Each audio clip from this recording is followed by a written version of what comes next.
Yo, I'm the king of mid-tier, running mouse and keys. Shooting like a storm, but I miss with ease. COD lobbies, hot prop hunt, hell no. Got a cheater in the game, bro, that's gotta be snow. I'm built for survival, arc in my veins. Laughing through the struggle, I embrace the pain. DnD nights to the war zone light. Mediocre moves, but the vibe's just right. Oh, hear the howl from the screen. Wolf back rolling deep, no in-betweens. Might not top the board, but I top the laughs. With a smile on my face as I crash the map. Muffin shopping shots, sets got that aim. Fuddles yelling what? It's part of the game. Salt's got sass, don't mess with the queen. And Snow, probably cheating behind the screen. I'll rage, I roast, I drop F-bombs fast. But it's all in the fan, good vibes that last. Controller kids, man, just give it a rest. Keyboard clacking like a wolf possessed. Oh, hear the howl from the screen. Wolf back rolling deep, no in-betweens. We ain't the best, but we love this grind. Mess with the pack, get left behind.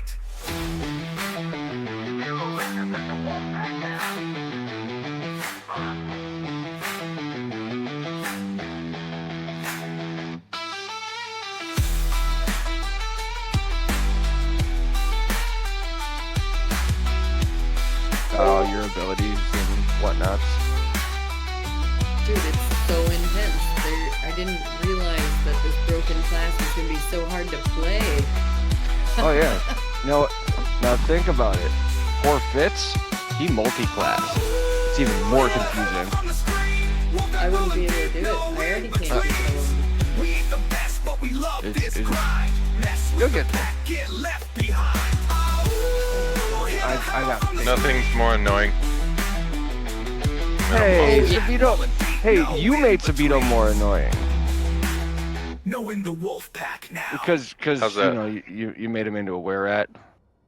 But I didn't break Yeah. the monk. I purposely didn't do the stunning strike over and over. No. It's the thing about You the breaking reason- up? the reason they annoy DMs so much is because you always have to keep track of how many key points they have, and every time they use a key point, you have no way of knowing because it's just too much. You have to read into the minutia of the character, and no DM has the time for that.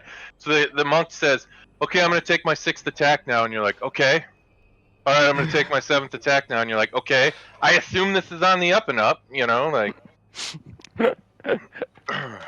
That's fair. That's fair. You You know? gotta trust that your player is being honest with it. Yes, exactly. So, Ooh! What you got, chicken? Mmm. Yeah. That sounds fun. what? He's eating chicken, I don't know. No, one of the little neighbor girls has chicken. Oh, Not even Sharon. is that her name, Sharon? No. Ridiculous. No. Right. I gotta go on mute for a second. I have to yell at my kids.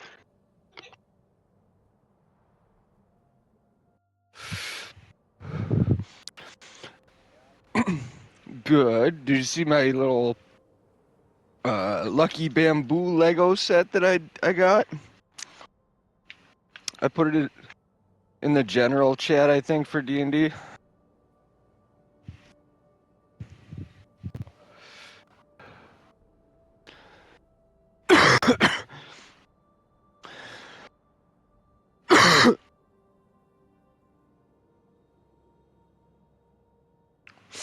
Yep, got it put together in like, I don't know, 2.5, 3 hours, something like that. So,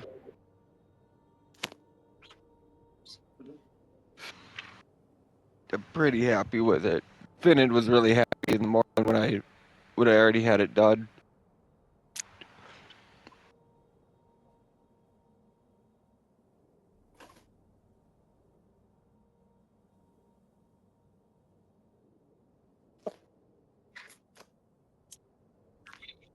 Ian. You got his number? Mm-hmm. Sorry, who? Ian. No. We're I always mean, I have missing it. Ian. I have it. Well, I think. Yeah, Nick's on. Yeah, we're just waiting on Ian, aren't we? Oh, and Jonah.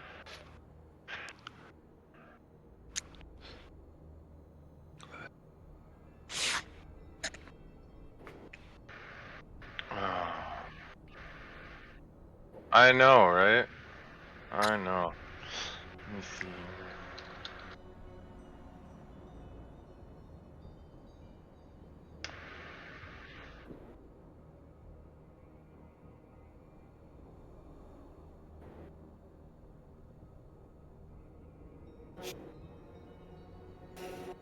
Freddy.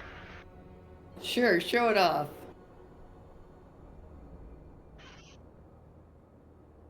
What, you can't just play it on like your phone or something? You have a link to a YouTube video. Yeah. Yeah, link to the Twitch stream.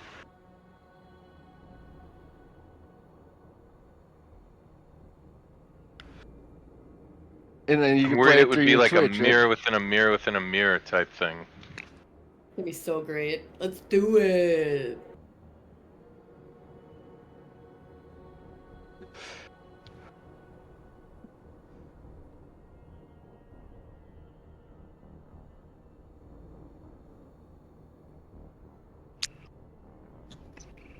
I'll check it out when I get back in from smoking this, Jay.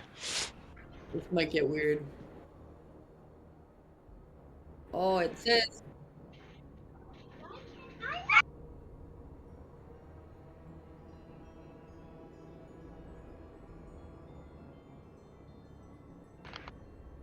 Hang on. I'm trying to text Ian here. I don't know. Hang on. Yes, let's visit this site. I don't think I've ever gone on Twitch.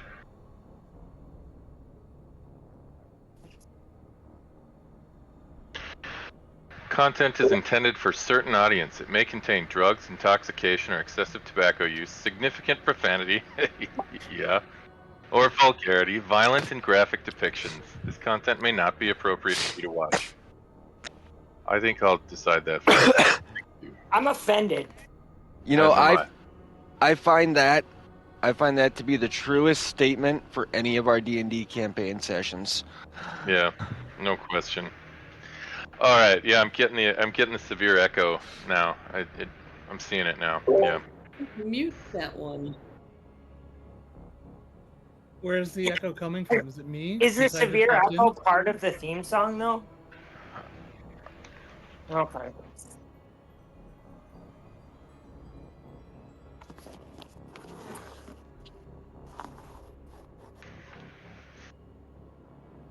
Do it.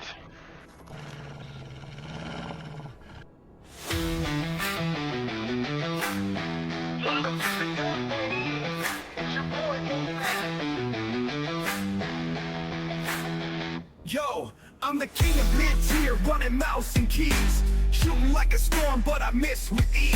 COD lobbies, hot prop hunt, hell no. Got a cheater in the game, bro, that's gotta be snow.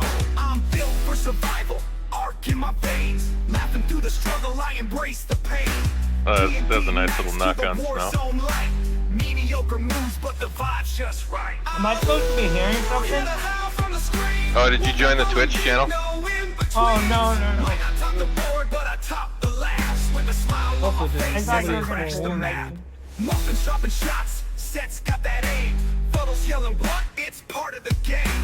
Salt's got sass, don't mess with the queen. And Snow, probably cheating behind the screen. I'll rage, I roast, I drop F-bombs fast, but it's all What did in you the use to fan. make this? Good vibes that last. Controller kids, man, just give it I a think it's rest. a Google AI. Keyboard clacking like a wolf possessed. Huh. Oh, hear the howl from the screen. Wolf that rolling deep, no in-betweens.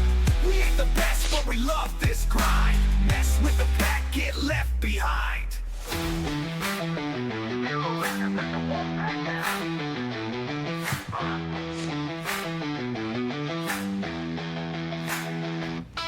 Look at the Thunderdome, Teenage bitch. Mutant Ninja Turtle right now, man. It's awesome.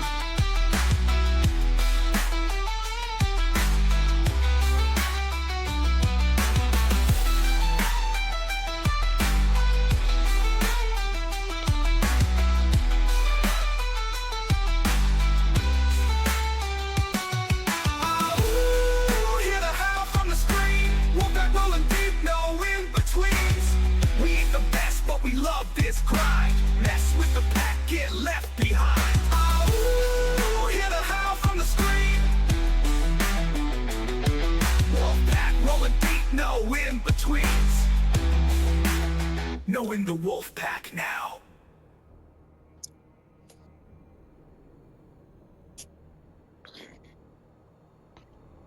Well, that's pretty good, yeah.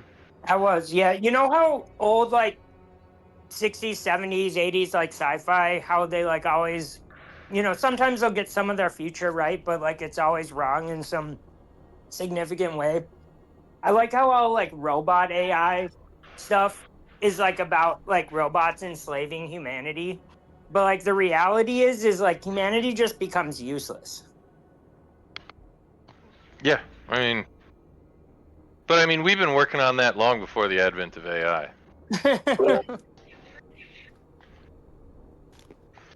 All right, do we have everybody? No, we're waiting on We're missing Jonah. Jonah, but I just spoke to him. Actually, he forgot we were playing tonight, so he's gonna forego, and I'll just control Jug for the night. That's all right. We can leave him out of combat too. It's not like you guys are gonna be short-handed. There's fucking 6 of you. That's fair. Yeah, he just said he forgot, and he's just not at home at the moment. So Yeah, that's fine. Unless you really want his healing skills. Sadly Yeah. enough. perhaps we'll pass that bridge when we come to it. You know. All right. How about now? Am I still muted? No, my me fucking see OBS was here. picking up the wrong Don't we mic. need to decide in Yay. advance whether he's there or not? Well, at a certain point. Yeah. Well, that's fine. I'll put his character sheet on you for combat. I don't think anybody's gonna roleplay him, right? So.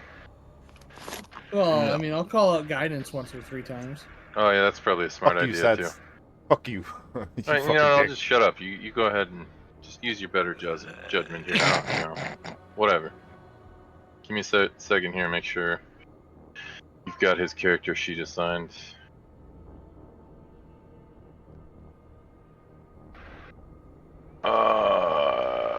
Yes, good. Very good. All right. Let's go ahead and start the recap then. The party heads out on the road from Bryn Shander, following its winding trail past Targos all the way up along Mare Dualden. Cold Arctic wind rushes in from the icy lake when suddenly a figure emerges on the road ahead.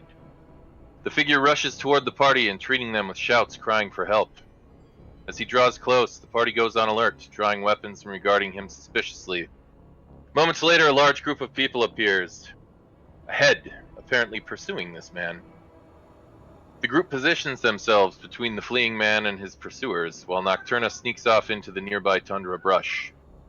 The approaching group is armed, wearing slapdash gear and wielding second-rate weaponry. They ask the party to turn the fleeing man over to them. Rackham responds by asking why.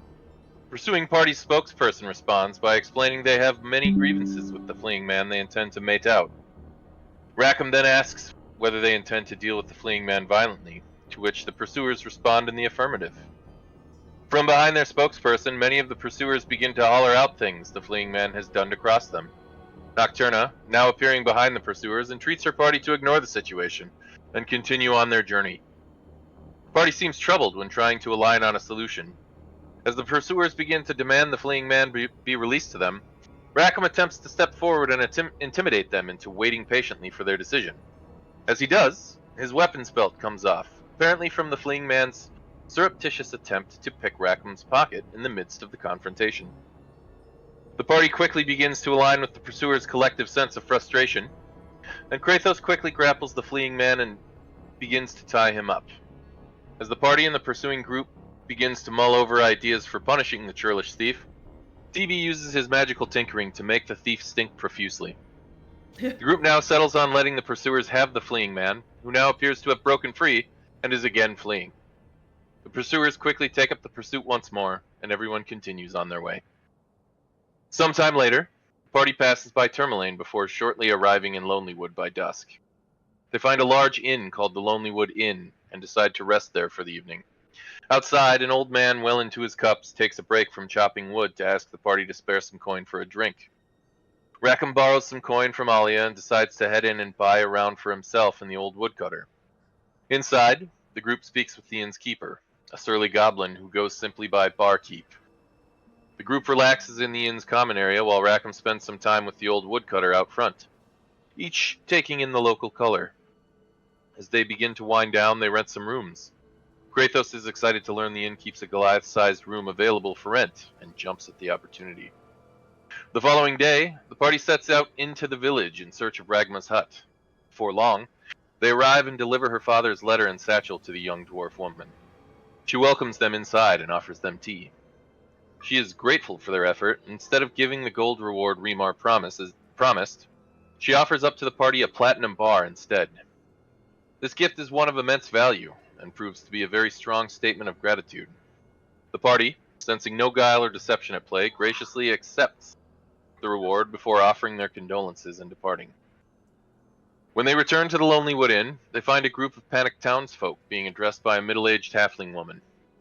The discussion centers on a disappearance overnight. Without revealing too much information, the halfling woman confirms the rumors of the disappearance are true, and that the Watch are looking into things. The crowd then disperses as the halfling woman departs. The party asks Barkeep about the discussion, and the goblin explains that a string of disappearances have rocked Lonely Wood as of late. Folks seemingly leave their homes in the middle of the night, only to walk out into the middle of nowhere and disappear into thin air. There have been little to no clues at the scenes, and the only indication of the disappearances are the footsteps in the snow the following day. Folks are said to be on edge of late as well. Trouble sleeping, bad dreams, fear, night sweats. These have all been extremely common over the last couple months. Barkeep explains that if the party wants more info, they should go speak with the town speaker, Nimsy Huddle, the halfling woman who just left. As the party prepares to head to the speaker's room, Kratos begins a personal inquiry with Barkeep. He asks if Barkeep had ever met a Goliath by the name of Herodias, Kratos' brother. Barkeep confirms not only knowing Herodias, but also that his brother was a partial owner of the Lonely Wood Inn. He explains that all of the Lonely Wood Inn's owners are dead. They went out on an expedition to a Netherese ruin and never returned. Barkeep, after realizing the group wasn't returning, hired a group of adventurers to track them down. But ultimately only half of these adventurers returned, traumatized and badly injured. No sign of Barkeep's employers was ever found. However, Barkeep does agree to a discounted rate for Kratos and his companions, to be discussed later. The party then sets out to speak with Nimsy Huddle. They find the speaker's house quickly, and Nimsy invites them in. She reaffirms everything Barkeep told them, indicating they have no real leads or theories on the disappearances. Rackham negotiates with the speaker and secures the group a plot of land as a reward in the event they should solve the mystery. Nimsy agrees, and the party departs, heading back to the Lonely Wood Inn for the evening. That's exactly where we're going to kick off.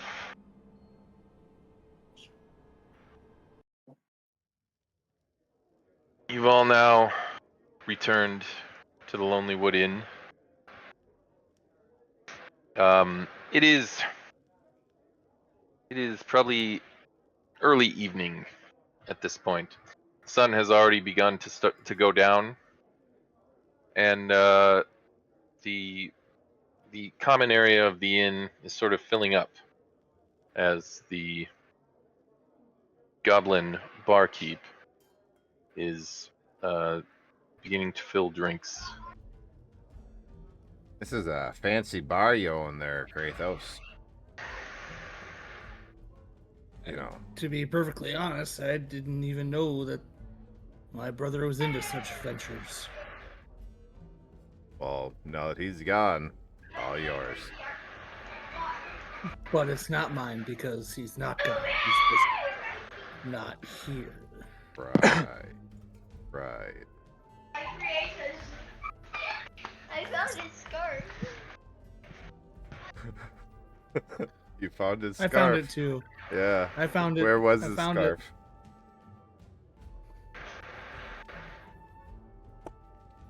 Oh, What the There was hell? no What's scarf? response. What? We heard somebody in the background talking about. I found a scarf. I think it's. Oh. Is your Munchkin? Yeah, it sounded, Probably. sounded like yours. They've been told several times to go downstairs and have refused to do so. typical. Yes. Typical Oh, everyone on goblin. D&D can hear you. You need to bust out that taser. Get him motivated the right way. All right, it's time to go downstairs. No. I will sit on you. Straight up, Everything no. was- All right, go downstairs. No, Hey. never. Go to bed. Auntie All right, Courtney I'm muting. says. They're not gonna listen. Oh no, then of course not. Why would they listen? No, there's no listening. I wouldn't. It's summertime. Especially when Auntie Courtney says. Look, it's been fucking anarchy over here. All right. Anarchy. Listen, this kid sat up with me till 1 a.m. I lost track of time. I was literally doing D&D homework. This was like 2 nights ago. All right. And I look up at the clock and I'm like, holy crap, it's 1 a.m. And I look over and Arya's sitting there and she looks at me and goes, Dad, can I be nocturnal? And I said, no. And Not she goes, yet. why not? And I'm like, because you have to go to school. She's like, it's summer. I'm like, but eventually you'll have to go to school. And getting out of a sleeping regimen or a bad sleep schedule is hard to do. And I also said, who's going to take care of you if everyone else is asleep and you're the only one awake? She goes, oh, well, I'll handle that. And I was like, Wow. all They right. grow up so fast. Yeah, right. You can be nocturnal when you pay the mortgage around here. Anyway. All right. Sounds like a So- good retirement plan. It sounds like we need to discover where all these villagers are going missing to. Seems like a valid use of our time, anyways. Might be some metal.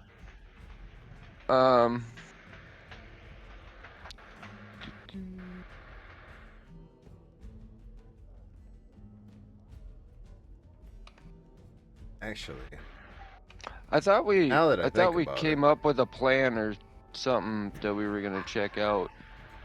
I usually wait for you to remember, Tom, because you've got a better memory than I do.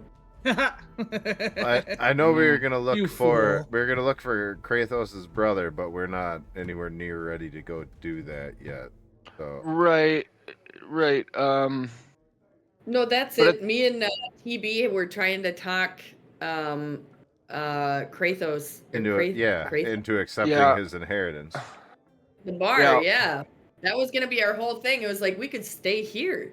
We could just Yep. keep getting money, you know, we'll be your I mean, security. we have a platinum bar here that we could find someplace to trade it in for some gems and some metal, and then I could make You us got all you, some you cool got a stuff. valid point, but I mean, like, it's still I can't claim it as my own if he's not dead. He could very well be, and who's to say if he shows up, we don't give him a part of that platinum bar to just walk away. You You know, know? No, if he ever this comes truly back, was my brother's, if he I comes will back- protect it for him until he returns. Exactly. If he comes back, you just say we're keeping the seat warm for him, and you give it up, and we. I'm you not know, saying anything. I am just keeping the seat warm. Sure. Yeah. Yeah. And taking right. the profits for that period of time because it's costly, you know, running a bar. Yeah. So tap in. All Yeah. of this is fine, but that doesn't mean you're getting any of it. Well, Right, but I I mean, you know, we all save we're your lives back. companions. Yeah. We You're obviously my something. we would at least drink for free, right? Yeah, free. Well, I mean, I'm tiny. I can't drink that much.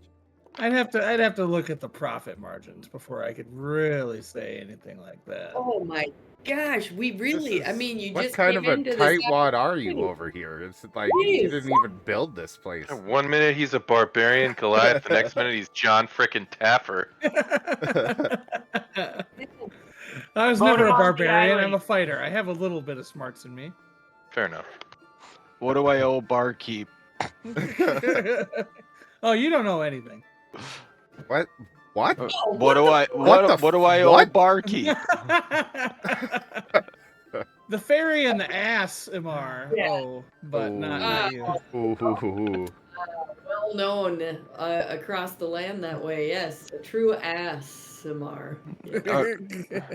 You know, you sure weren't moving your ass when we had to dig those, ruts out so the wagon could get through. It makes for a great telling of a story. Now we needed that internal sort of struggle to get through it. Yay, team! Yeah, we Woo! did. So you're saying you're the internal struggle in this situation? You know, we just needed that direction, that soul enemy, and the snow wasn't doing it for you. So yeah, I just helping the team the best I know how. It worked, didn't it? You're welcome. I'm here. I'll look at TB and say, you know what? I think that's the first truly honest thing she's said all night. and I'll go back to my cup of wine. She's not even arguing this logic in character. No. This Not at all. Okay. You're welcome. Welcome. I Um, think one free beer or something. You know, I'm just saying. You get nothing. Good day, sir. you have nothing. Nothing. No soup for you.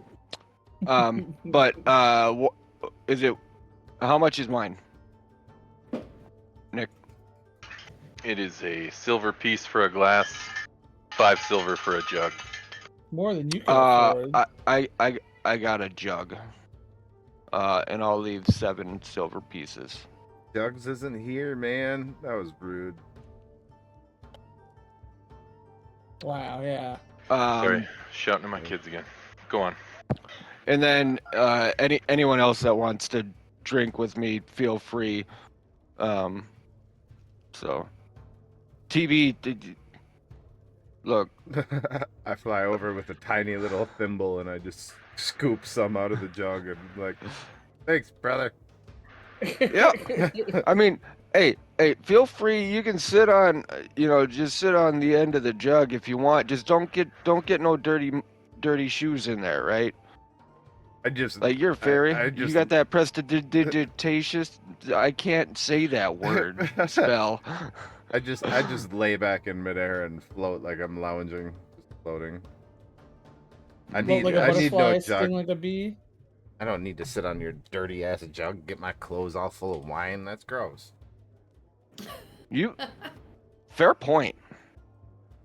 Fair point. Wow.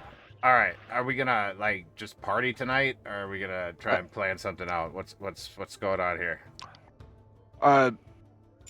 Well, everything everything happens at night, and it seems like it's going on, probably after bar close. So I think, we sit here, enjoy a drink or two, and then here in a little bit, we go after, out and see what happens. Or we could send Alia out there, and they could be like, a distraction. I don't. Barkeep sort of walks right up as he's kind of clearing off some of the tables, and he says to you, "Oh, you don't have to worry about, trying to track people if they walk out in the middle of the night from here. Ever since this whole business started, I had Sigurd go ahead and install bells on the doors at night. So there's a little piece of string there. Anytime one of these doors opens after everyone turns in, one of us will hear it." Well, yeah, but what about the? Because we're trying to find this person or thing that's taken the townsfolk. What about the other buildings in town? What do I look like? A member of the watch? Huh? Well, that's what I'm saying. It's all like, part of the service here, all right? That's what I'm saying. Like, I'm saying we stay up for the night. And we watch, we go hide and watch over the town. But first I wanted a drink. Oh yeah, no, that'll help you stay up. Exactly. And I'll have a second drink. TB starts snoring, laying in midair. Yeah, see? Alright. This is a good plan. You guys are wicked smart. I'm gonna get back to cleaning up. All right, assuming that this door is the one that leads outside, if this were an accurate depiction of the inn, and the bells, Say accurate-ish. if the bells were like right where this light would be, I am gonna fly over and perch just above the bells and just kind of curl up, and that's where I'm gonna rest for the next several hours. All right.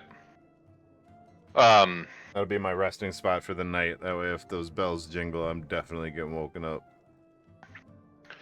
The goblin sort of looks up at you, and you can see he's kind of curling his eyebrows at this point. He says, "Look, I gotta charge you extra if you're gonna sleep out in the common room." Serious face?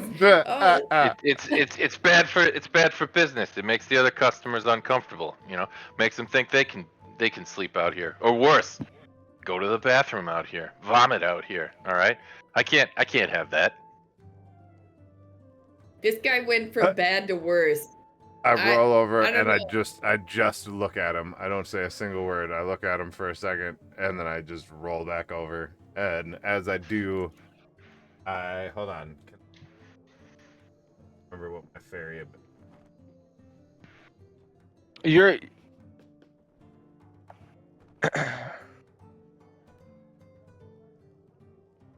Oh, never mind.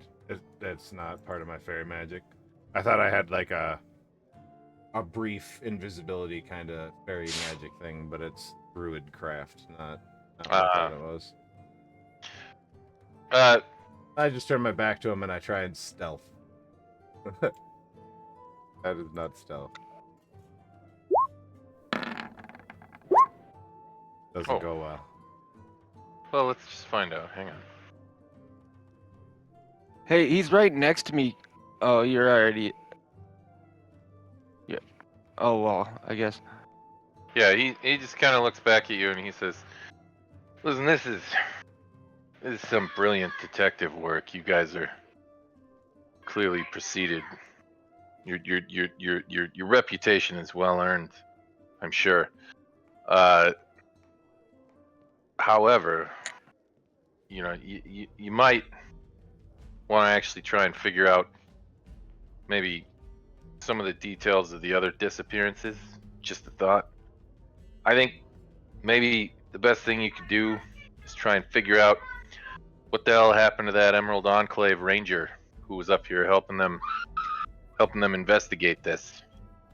He's not here anymore, I know that much. He fucked off somewhere. I'm not sure where.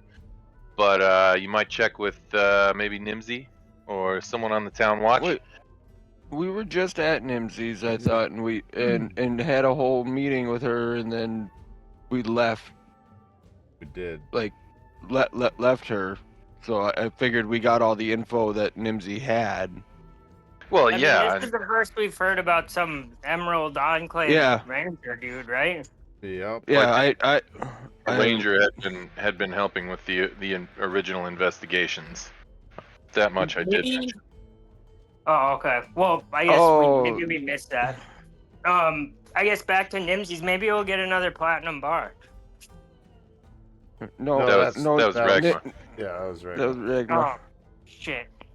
Whatever. I mean, we could go rob her. No. Oh, man. She's got all those platinum bars. And we know they're in that bag of holding, so we could get them out. Okay, TB, I feel like you and I got off on the wrong foot, man. All right? I feel like I was the one that was trying to say, don't give her the money, just give her the word of her father. And I feel like we would have saved the whole party a lot of work right now, man. Now we have to steal it back. We had no idea what was in there, so we couldn't retrieve it. I mean, I could have potentially blown it up, like, magically, but that could have damaged shit. And we'd have no idea what's in there. There could have been a bomb or something, but now that we know, you know? Okay, well, all that aside, we didn't have to steal it back to discover if that would happen anyway. You wanna know the greatest part about it all? What? Is none of us even knew it was a bag of holding until we gave it to her. I swear to God, look at your handouts, for fuck's sake. No, it says bag of for holding. story. I know that for Yeah, story I know. purposes. For story purposes, That's true. none of us knew it was a bag of holding because I never opened the bag. And you guys are lucky for that, too. Because I definitely would have put bag inside a bag.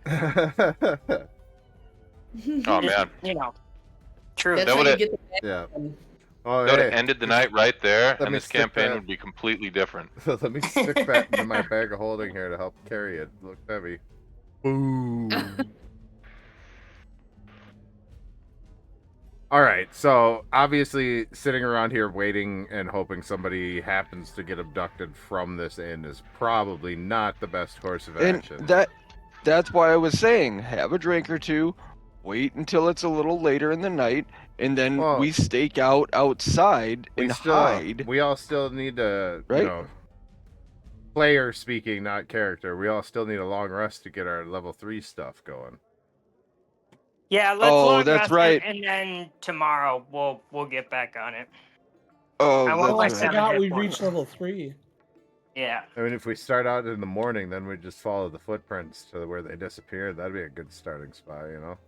Everybody did their level, right? Yeah. I did. I think we all did it, like, before we ended. Yeah.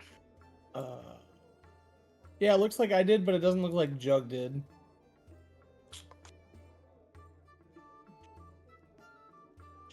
I think he did his hit points. I don't think he did his spells. Okay. But I'm not sure. Yeah, we all did our hit points. I do Usually remember make a point this. of that. While we're hanging out here, I'll work on leveling up his character. Okay.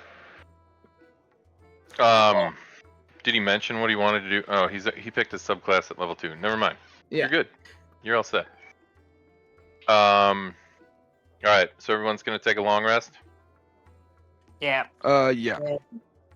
Yeah. All right. And then just to keep it honest. Ooh, wonderful. Oh my. Oh my. What's that for?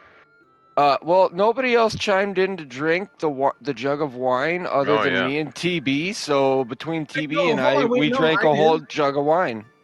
Wait, Oh, did no, you? no, Whoa, hold whoa, on, I whoa, did. whoa, whoa. Okay, I, cool. whoa, I whoa, grabbed whoa. a Then single thimble full of wine here. Okay. I didn't help Hey, drink that come on, jug. TB. Come on, TB. But so then I had 2 and you had 2. He Okay, gets cool. a thimble, I get a flagon. No, he gets a whole damn cup. Hey. And then whatever he doesn't drink, I finish. Fair. All right. I mean, you know. All right, but I challenge TB to a drinking game. Yeah. TV's just fine, right? Rackham, you're a little turnt. Head hurts. These things you happen. You need something from me. What do you need? What is it? Con save? Con save.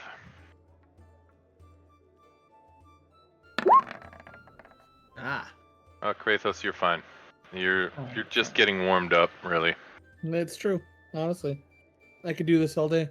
You're like a bartender on Monday afternoon. And I have America's ass. That's not What fair. does Captain America have to do with anything? Yeah. Everything. Invoke the man. Fine. Tell her I have a rapist wit. No.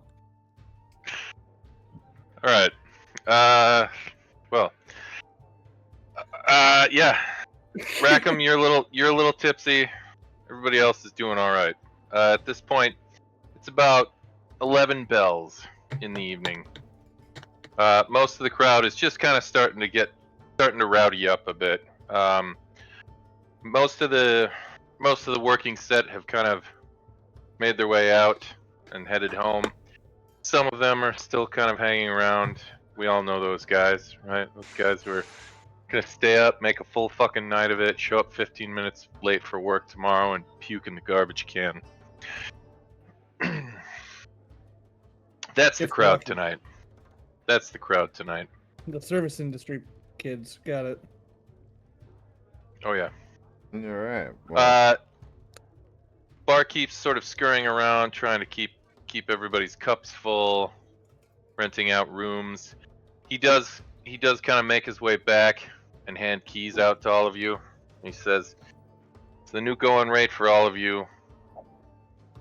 If you're comfortable sharing a room, I'll give you a common room for 2 gold pieces." Thank you kindly.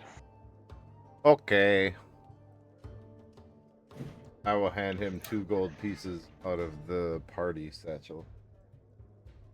He takes it graciously and he says, "If I hear any bells tonight, I'll let you know. But typically, these things only happen once every few weeks."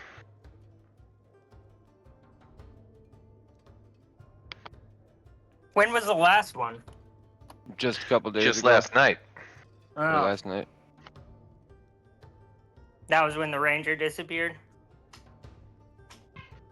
No, that was it was just some guy.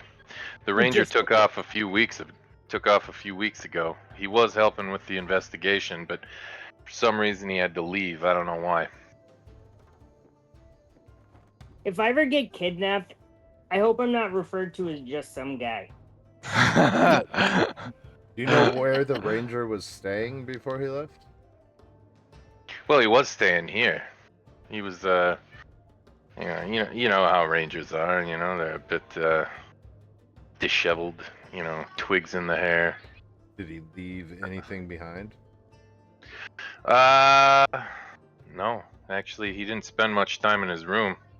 Didn't even get a lot of sleep, to be honest.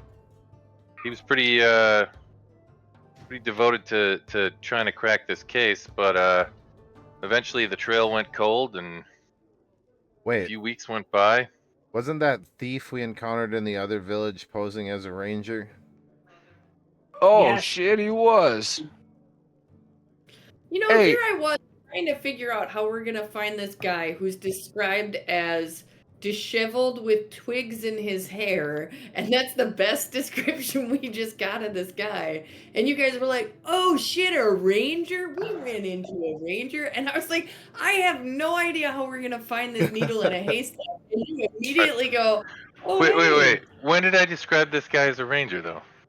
The guy, No, no, the no. guy that the guy in the first town that was the thief That we were offered, trying that to told fix? us he was gonna heal him. He was gonna heal Yeah.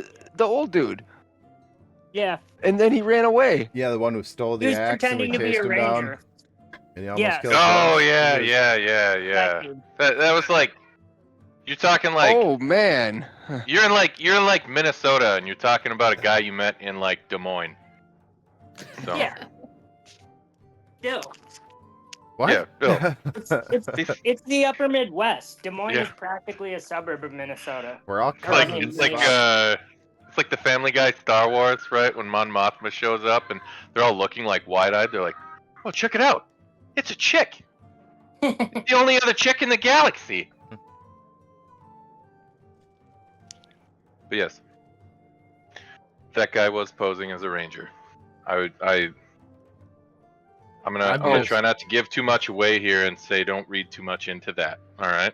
Okay. Well, obviously, That guy's since in jail. The DM forgot about him. It's not the same guy. I was thinking maybe he was here first, and like when he fled here, we look. encountered him at the other town.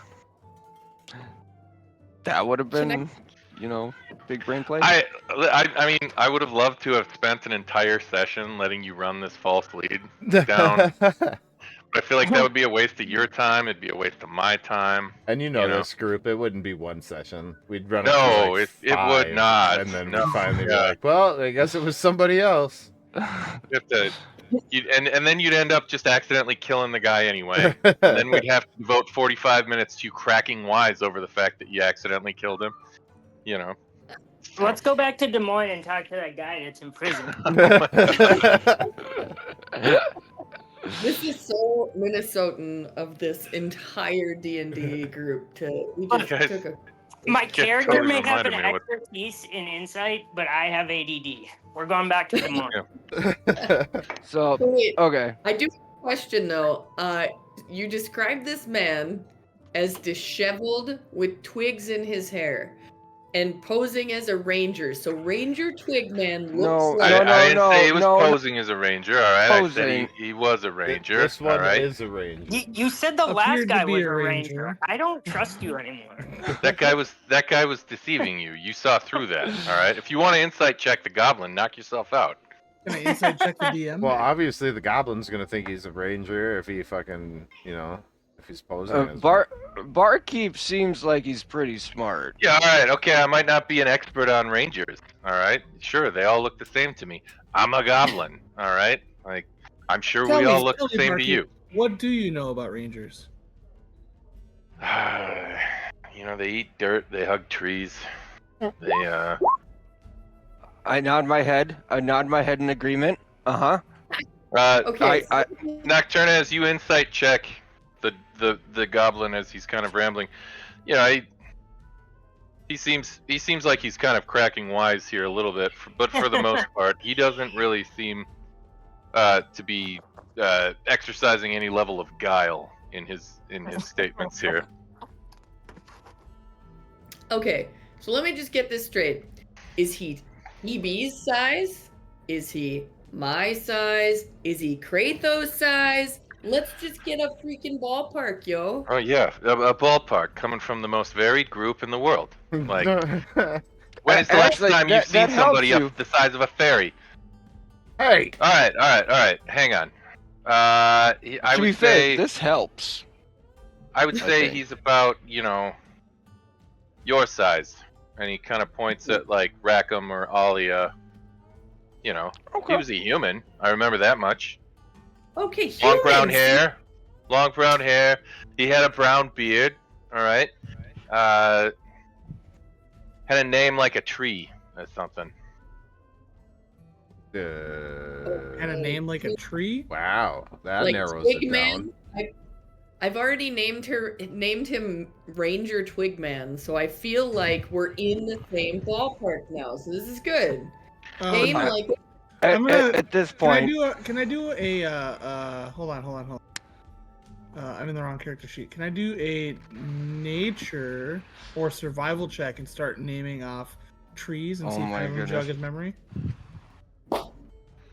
Okay, give me a nature check. Oh my god.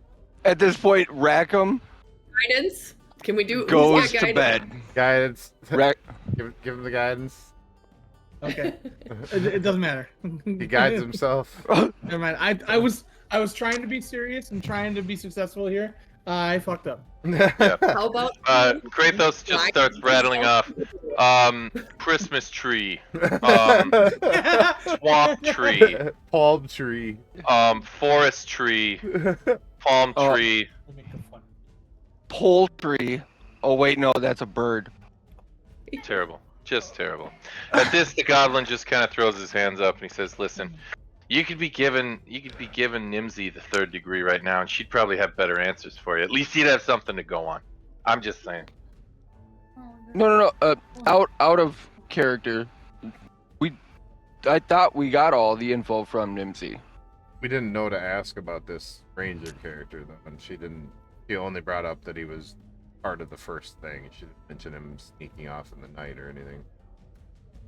Oh, I think the sneaking off into the night is more like a sly comment because he's not around anymore. Well, I'm just I don't think judging Barkeep his actually intention based I- on my limited knowledge of humans and how fucking shifty you fuckers are. So I just assume that every one of you is acting in accordance with being shifty. I mean, the fairy has a very good point on that. He all right? he does have a very good point on that. Yeah, I'm just saying. he does have a very good point on that. But yeah, I mean, don't I don't don't mistake my see the colorful point. colloquialisms for actual indications of intent or motive here. All right, talk to somebody who knows stuff. All right, if you want a beer or a room, I know that stuff. Not much else. All right, I gave you all the information I had, and I even told you who you should go to get more accurate information.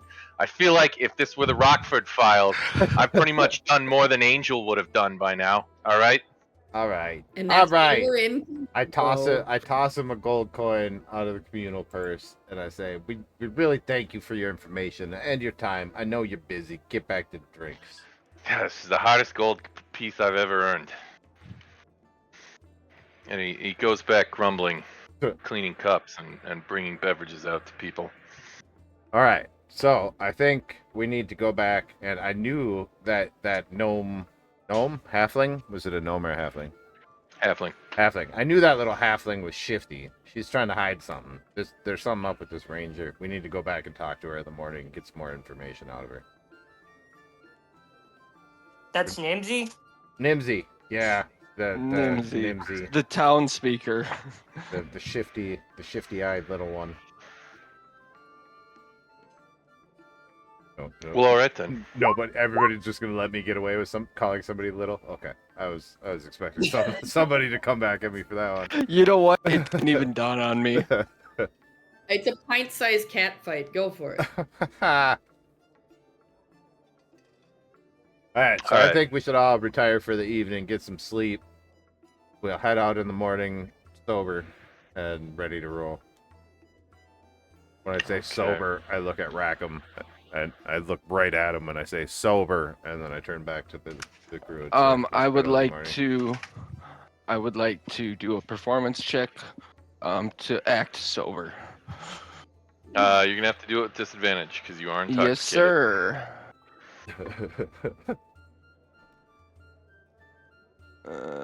Where is it? Performance. Oh, I'm so good at performance. Oh shit! Wow. Wow. And you Okay. nailed it. I would say anybody who wants to try and discern whether or not it's an act can go ahead and make an insight check. I'm gonna go ahead and I say will that do that. Yeah, I'm gonna buy that hook, line, and sinker. All right, you seem fine.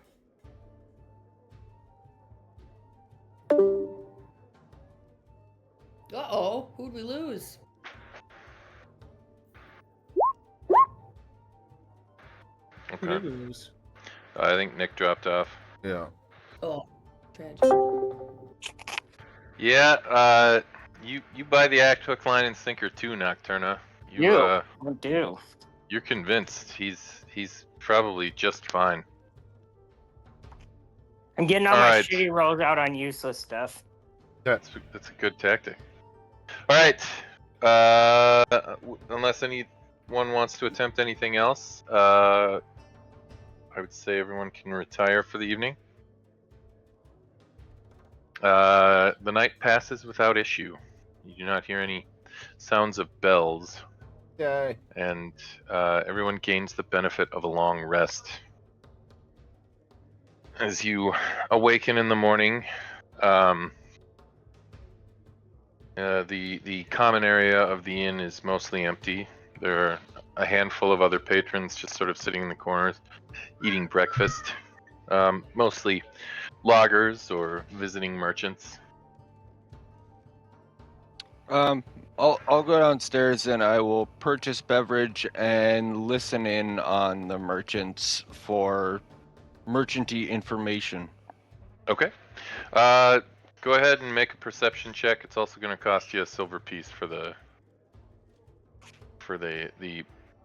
adult Copy beverage. that. Oh, no.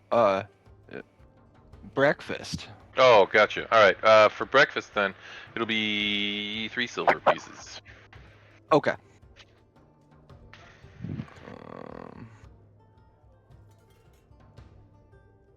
That goes to 2, and then Percepzione. The hell was that? I think Nick switched his speaker over. What I So- do? Oh, I don't know. We were just picking up some weird noises off your mic. So, out of curiosity, Weird. because I come from a merchant group, would I get advantage? Yeah, all right. I'm comfortable with that. If I said yes, would I get a roll? There it is. All right. I got it. I know. It's your shitty computer. I know. All It right. used to be my shitty computer. I know, and believe you me, I remember lighting you up over it too. You can hear a pair of merchants talking just 2 tables over, and one of them seems to be just a little bit distressed. He doesn't want to stay in Lonely Wood another night, whereas the other one is trying to convince him to settle down. They have business to conclude here still. And the first merchant kind of remarks once again that people are talking about the disappearance, and he's been having the strange dreams, and he feels like they've been staying here too long, and he wants to leave today. And the other merchant says, "We only need 2 more days. Just stick it out." And the first one is unconvinced by the second one's argument, resolving to leave, even at the expense of some extra gold or his part of the equal cut. He's intent on I'll- leaving and taking a cut in his pay as part of this. I'll wave over Nocturna, and see if Nocturna wants to approach them with me to find out more about this dream. Because, Nocturna's better at figuring out puzzles than I am. Yeah, sure. I'll join you. So I'll walk over and, sorry, didn't mean to overhear too much, but you mentioned some dreams, and we noticed that this seems to be a reoccurring thing, and we're trying to figure out what's going on within this small quaint town of Lonelywood. Make a persuasion check.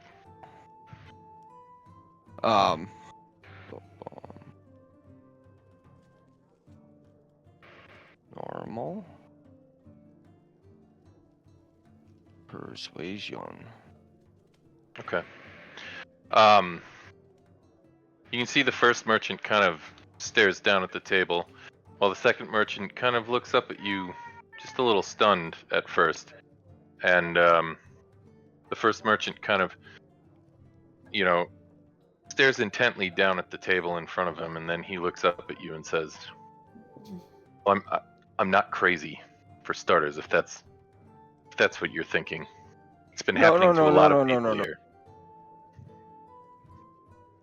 And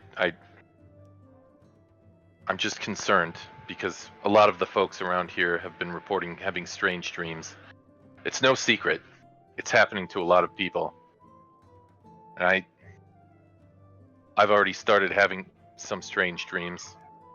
And I don't want to stay here anymore. No. A couple of days was fine, but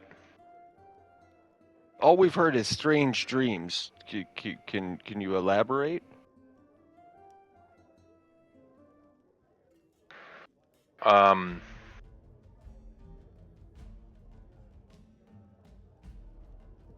He says,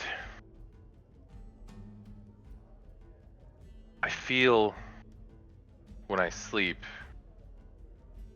as if someone's watching me in my dreams. As if someone is just sitting somewhere within the crowd and watching me, and they think they're surreptitious, but they're not, and it's just so distracting and violating and scary. Can you describe your last dream? Hold on. Does anybody here happen to have the identify spell? Yes. Sir, do you mind? TB, please come over here and cast identify on our good friend here. It's gonna take me a few minutes. I gotta set up a ritual. Okay. Continue with your story, good sir. He begins to describe his dream. He is transporting goods via dog sled, and he is camping for the evening somewhere out on the tundra. And as they sit at camp that evening, he feels a dark presence somewhere just beyond the firelight in the darkness. The other people at camp are talking, but they're just paper dolls. It's just noise. But whatever is just outside the campfire light, whatever is out there in the darkness, it's more real than everyone else in his dream, and somehow he's acutely aware of it, but he can't explain it. But it becomes so distracting, he almost completely stops paying attention to what's going on in the dream and just begins to cower in fear at this presence beyond in the darkness.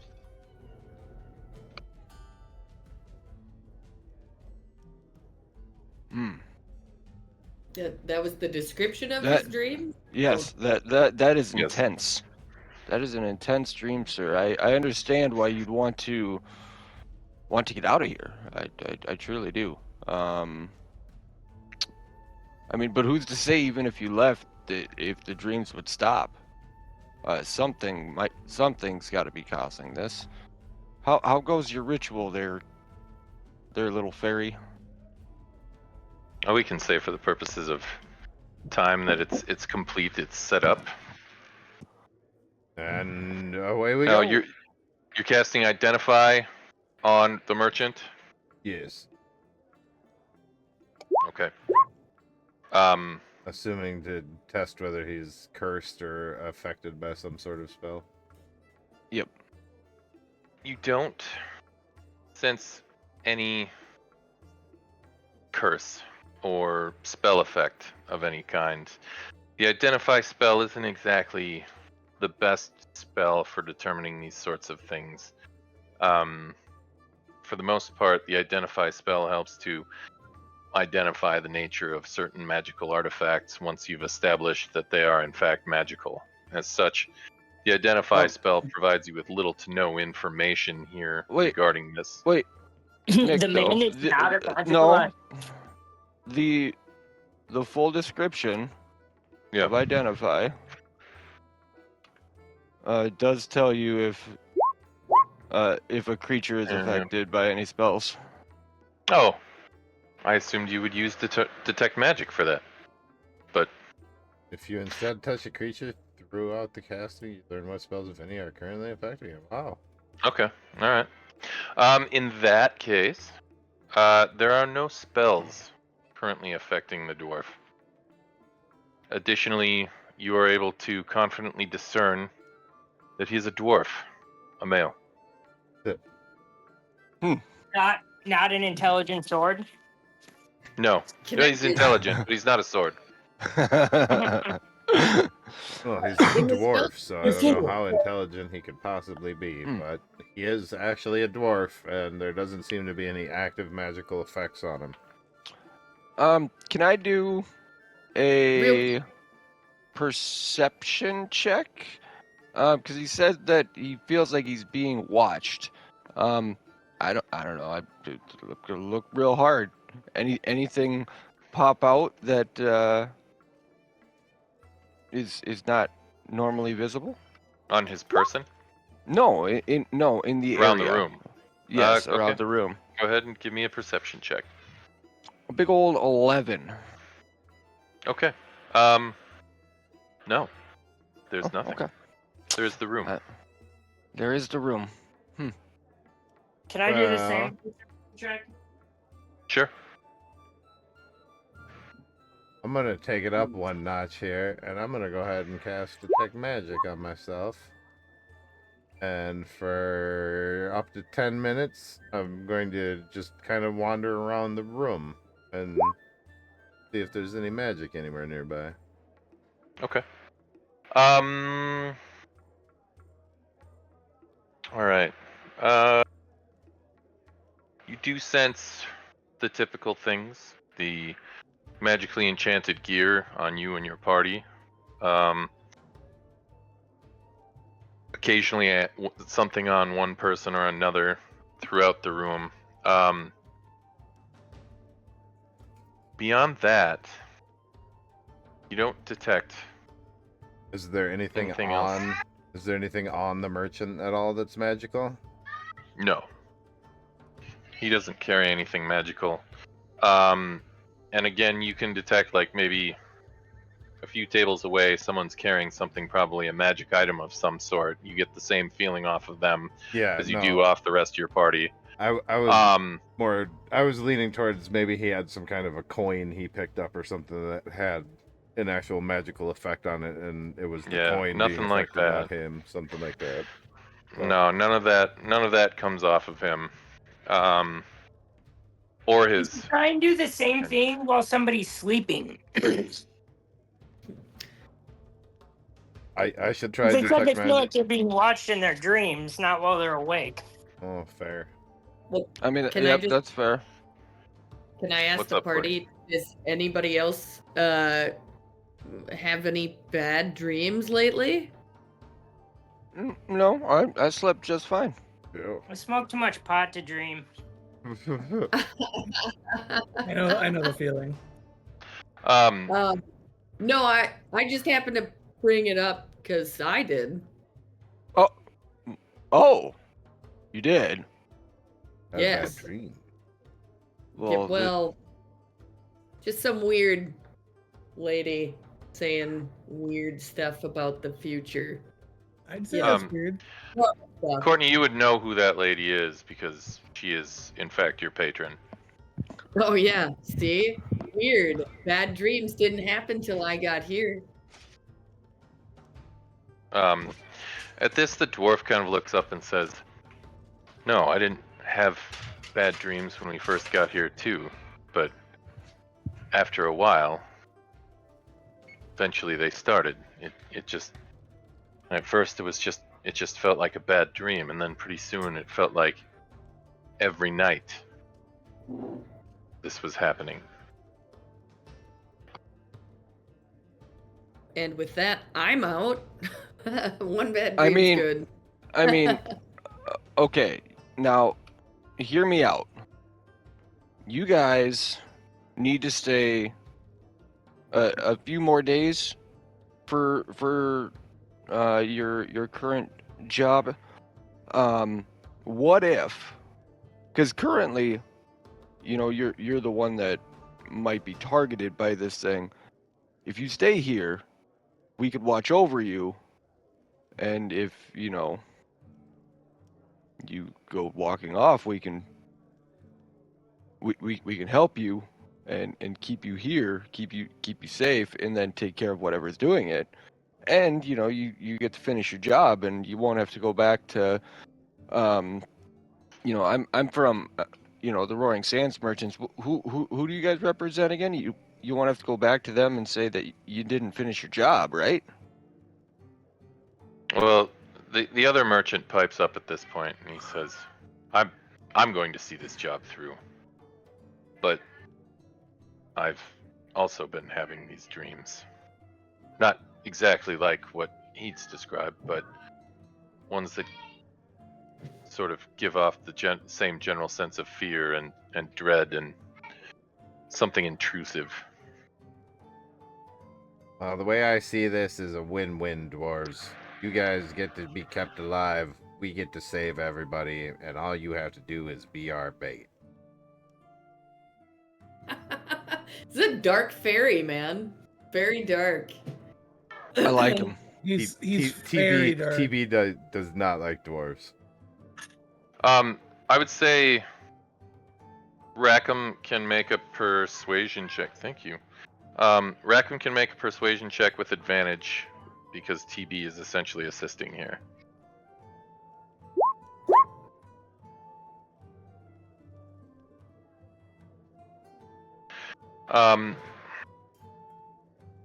The second merchant sort of kind of shrugs and is like, yeah, okay. And the first just sort of stands up now from the table and says, no. I'm not staying here another night. I'm leaving. Well, Wow. I guess we We're- only we're- need one piece of bait. Where are you gonna go? I'm going south. I'm going to Targos. I'll go to East Haven. I'll go to Bryn Shander. Anywhere else. I'm not staying here in Lonelywood. I didn't have this problem anywhere else but in Lonelywood. Did you ever consider that you running off alone into the woods might be exactly what whatever this entity wants? And that frightening you into tearing off irrationally with no purpose and no direction might be, dashing off into a trap. Can I roll a persuasion check? You can roll intimidation. That's what I'd call Yes, that. that's what I want to do. Noise. And he kind Hell of, of bitch! you can see his eyes kind of widen a bit, and he says, I was planning on taking the road by day. be in Tourmaline in a couple of hours.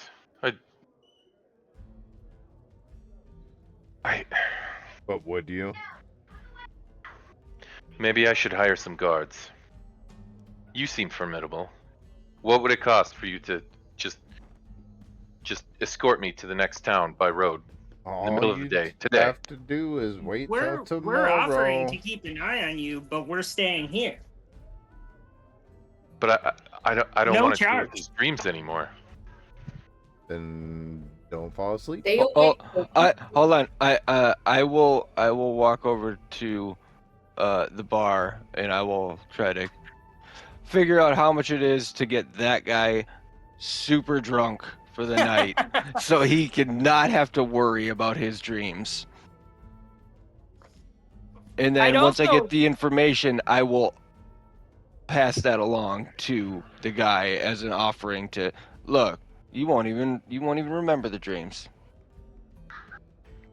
You also might consider the possibility that now that this entity has entered your dreams, you leaving isn't going to get you away from it. And so perhaps your best bet is to allow us to take care of this by monitoring you while you dream. Again, at no charge. Well, I guess as long as someone is stationed outside my room,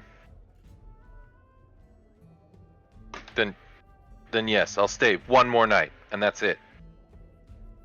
I think we'd prefer to be in your room. I mean, we can leave the creepy fairy outside, but The one that wants your head. Okay, but just for tonight.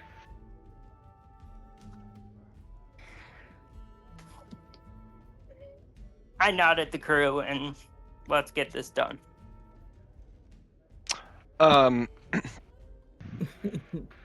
So, but okay, so you're just gonna chill here at the bar all day. Don't leave.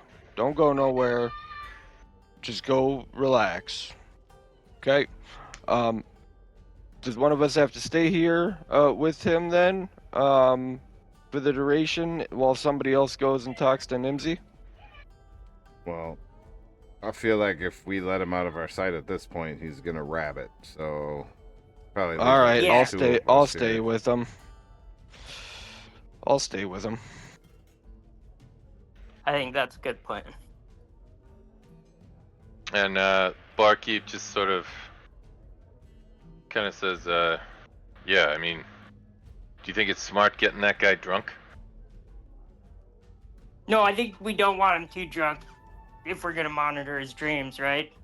Yep, we're going with that route, so I don't think we need to do that. I mean, in the meantime, while I'm here, I will help out Barkeep in the kitchen if he wants some assistance. Just so I'm doing something. He's not going to turn down an extra hand.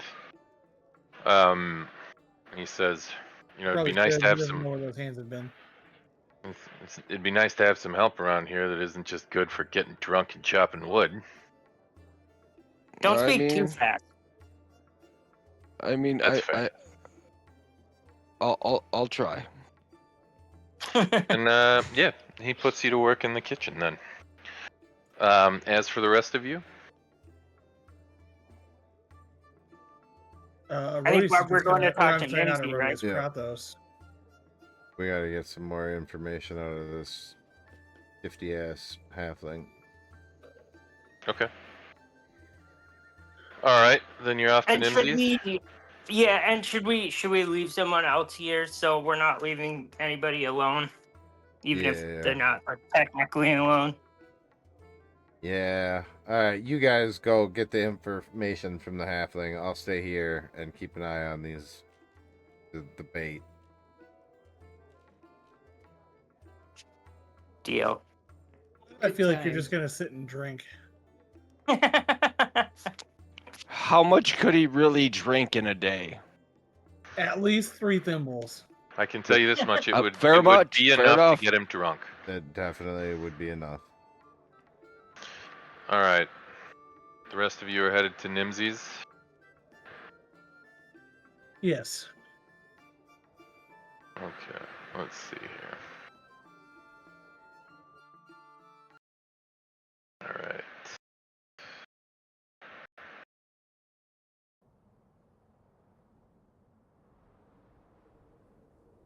All right. As you make your way up to the speaker's house, you can smell the smell of baked goods wafting out of the chimney. And as you approach, you can see sort of children blasting out of the front door and running around in the snow. And Nimsy kind of makes her way out and hollers at them and says, "It's too cold. You need to make your way back inside. Look, I've got fresh baked bread." And she starts cutting slices. And as she notices all of you, she says, "Oh, you're just in time. I've made bread. Coming in." We could smell it. She goes, "Well, now you can taste it, because this is some good bread." And the kids start just chewing up the bread. She even has a few pieces herself, and she goes, "And I've got some fresh butter." And she starts buttering up slices of bread for all of you. Wow. How So nice. kind. She says, Thanks, Mimsy. "So how can I help you?" We're here to find out a bit more information, as it turns out, Sure, of about course. a dwarf. What are we talking about, folks? We met this dude back in Des Moines. A human, Yeah. human ranger. Oh, I'm not that. Human Oh my ranger. god. I feel like the problem here is not with my narrative. It's Ranger Twigman. We're looking for the tall, brown-haired, bearded man with a tree name. Yes, of course. Well, after the third disappearance, we sort of realized we were in over our heads. We weren't able to find any clues. Nothing conclusive. Just footprints out into the snow in the middle of the night. So we enlisted the help of the Emerald Enclave. Now, they're not a big organization up here, but they do typically keep a few agents up here. At least in 10 towns. His name was Hodge. Cypress Hodge.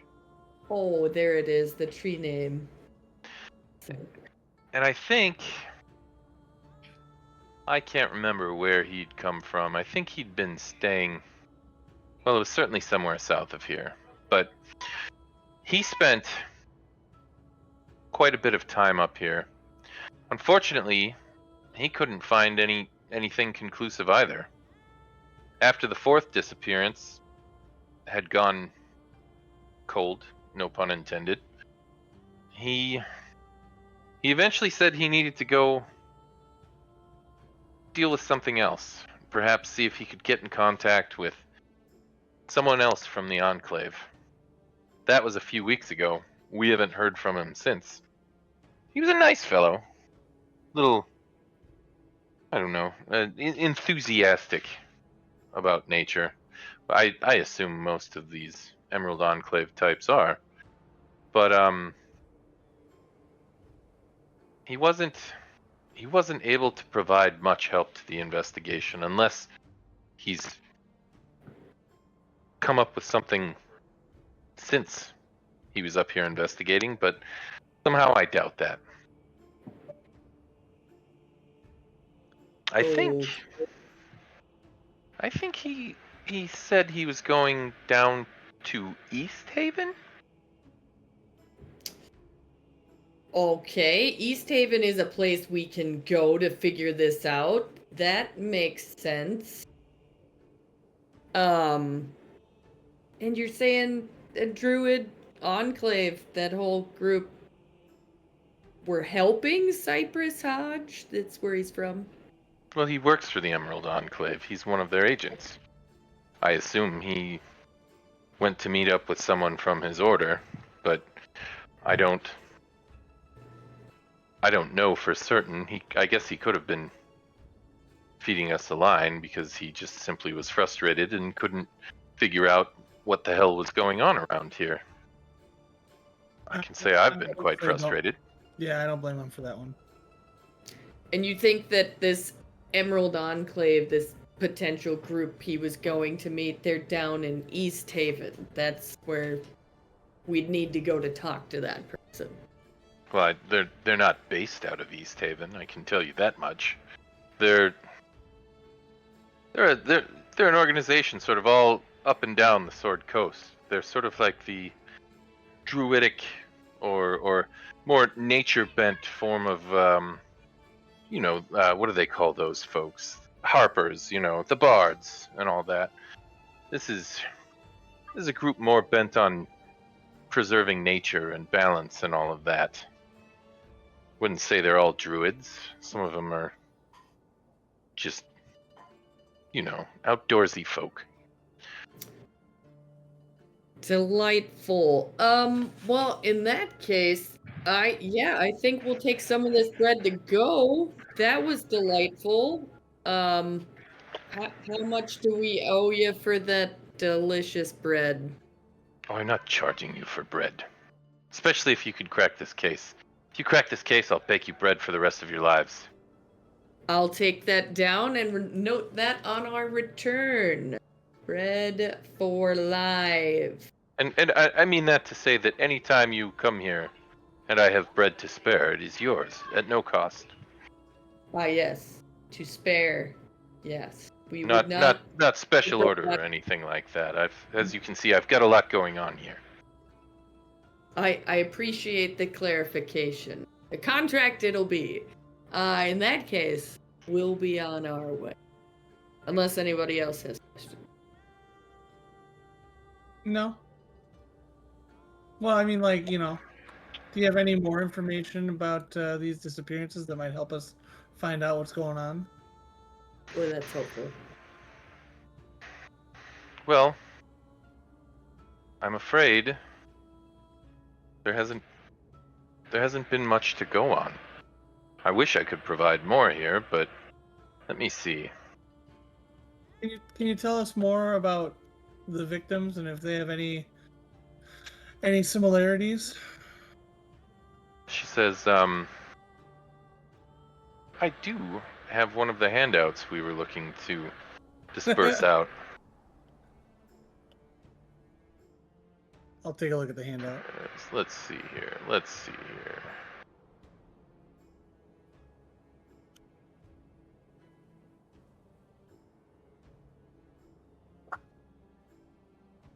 She said, Savion, he disappeared just 2 nights ago.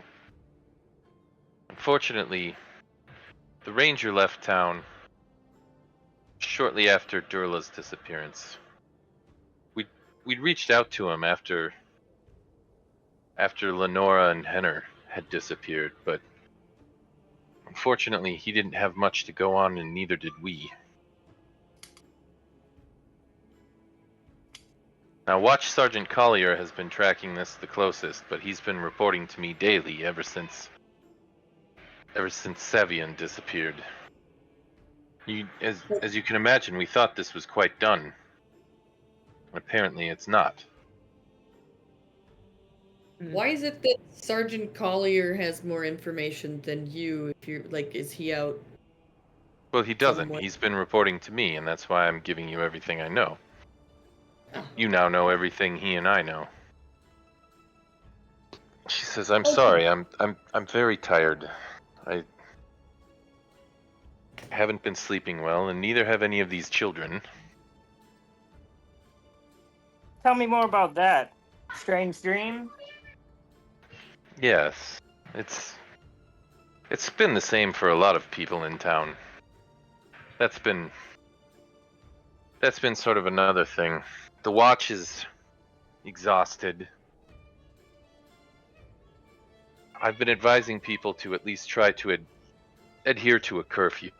Not one mandated by the town or anything like that, just to try and be back in their homes by dark if they can, and most of them stick to it. A lot of the loggers like to stay out late, and I understand that. They work very hard, but the town watch has also had to run extra shifts at night just to make sure people are getting home safely and no one's wandering about. I've doubled the shifts ever since Savian disappeared, and I don't think we're going to be able to give them a break anytime soon. I just don't know what to do, and I'm very exhausted. I'm sorry. I wish I could give you more to go on. Could you describe your strange dreams? She says, they always feel uncomfortable. They seem like they're normal. They seem like a regular dream, but for some reason, I after not too long, I become keenly aware that I'm dreaming. And I feel a presence. I don't know, that sounds silly. But I just feel less like the dream is convincing and more like it's a pantomime that I'm participating in. Does that make sense? As if there's an audience, perhaps watching, observing me as I dream. I'll be honest, that really doesn't make much sense, but that sucks. Yeah, roll coming up for you, Nick. Sure. So I'm curious, like, does it seem like she's saying these words like her, like, is, like, they're all saying the same thing? Does it seem like they're, like, is she repeating something she's been told, or is she saying, you know, is this like genuine? Does that make sense? No, I get what you're saying, yeah. Or does she sound like a DM who's just strapped for nuance in all of this? Because, she seems genuine. You know, you're gonna have to forgive my my lack of. No, I mean, that's not what I was getting at. More what I was getting at is, like, is this something that like, is she saying something that, like, she's been told to say, or that someone's been feeding her to say? She's very much drawing upon her recollections here and sort of describing them to the best of her ability. Yes, no, that makes sense. Cool. That's what I was going for. No, totally cool. Totally get it. And at that, she sort of stops gazing off into the distance and seems to recall she's still in the room with all of you and kind of puts on a hurried smile and says, please, have some more bread. Something wrong with the bread? You're starting to freak me out about the bread. No, it's not going to last long. The children are going to eat quite a bit of it. Okay.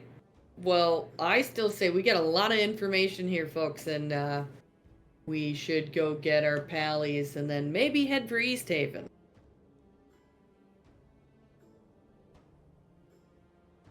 Wait. I thought we were doing the sleep study tonight, not heading for East Haven. Yeah, we could do the sleep study, but that's back with these guys too, yeah? Wait, where we came from was East Haven? I thought we came from Des Moines. We came from Des Moines, and we gotta go back to Des Moines. Dubuque, yep. So we gotta go back to Des Moines to get our buddies and do the sleep study. We'll do a little rest, and then, you know, we'll head out to East Haven. It's like, yeah? And I will just kind of also, just for the purposes of, like, periphery and all of that, remind you that this area is called 10 Towns. Does anyone want to guess why? There's 10 towns. There you 10 go. of them. Yeah. So there's, if it sometimes, especially for new travelers, it can be hard to keep track of all of these. So It's not like a certain state that's called like the land of 10,000 lakes, but doesn't actually have 10,000 lakes. I think we have more than 10,000 It's though, don't we? more. It's more We than have 10,000. like 11,800 and some. Yeah, we have significantly more than 10,000. Yeah. Yeah. So are there 11 towns? No. Oh my there are 10 goodness. There are There- 11, Oh my there are goodness. 11.8 I see what you towns. did here. I see East what you Haven did is here. East Haven is one of these 10 towns, and I'll just go ahead and throw this out to you. You have not been to East Haven yet since you've been to 10 towns. You've been to Bryn Shander, and you have been to Lonelywood. Cringe.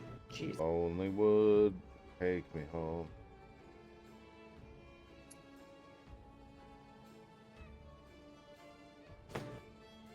All right. Anything else you want to do here? Run away! I want to run. I want to go back to the bar, but Very with good. more warm bread. Okay. And there's plenty of bread. She even gives you a loaf to take with you. Excellent.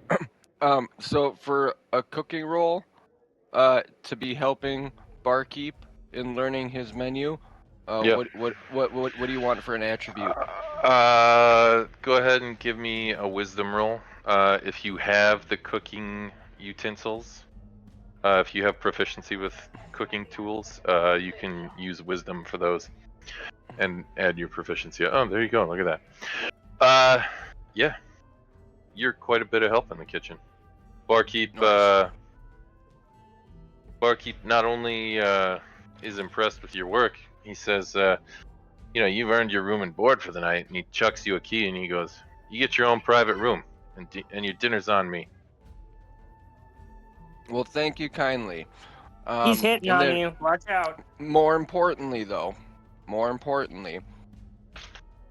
did I do well enough to learn one of his recipes for my cookbook? I'd say so. Let me get back to you on that, and I'll come up with a recipe for you. Coolio. All right. As the rest of the party arrives back at the inn, you all kind of reconnoiter in the common area. I'm gonna go around asking some of the locals about these people that have disappeared. Ask them about their behaviors, what they were doing at the time of their disappearance, if they know anything. See if Okay. anyone remembers anything. Go ahead and give me a general charisma roll. That's terrible. All right, one I moment. can assist with that. Okay. I'm fine with that. You can have advantage on that if you want. Thanks. Or if you really suck, I can do it. Yeah, I'm gonna help out by jumping in here. Well, hang on here. Let me narrate this. You spend the next hour kind of following Kratos around. Kratos, I would not Not a wait very- that long. he's not a very charismatic guy. Well, the thing is, if you're gonna assist him in this endeavor, yes, you would. No, I Kratos. wouldn't. I would assist him with the first few words, and when I watched him face plant, I would have been like, "Let me take over here, Pally." These are the rules to getting the advantage on the roll. It's gonna cost you an hour. All right. Yes. Kratos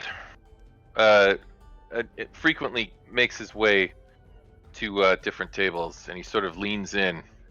He's got a rather imposing figure, and he says, "Tell me about the people who have disappeared."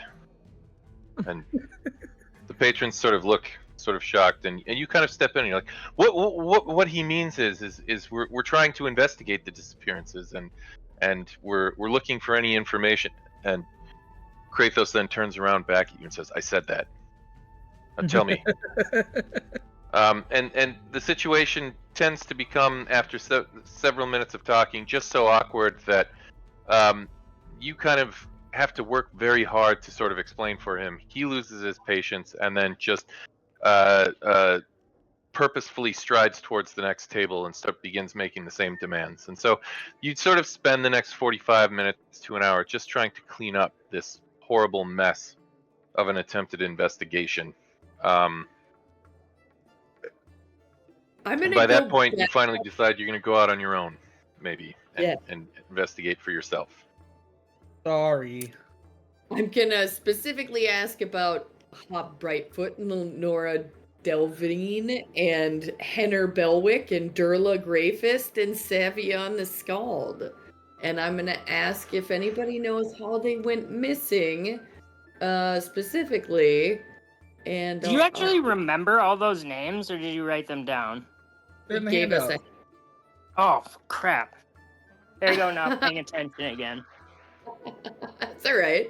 No, but I just happened to look up and Nick was giving us the answers, so I just thought if I threw that in there, he'd, Yeah, usually here, if they're writing, they're There you go. like, I'm the oh, dude that failed the test because I forgot to check the cheat sheet that I had right in front of me.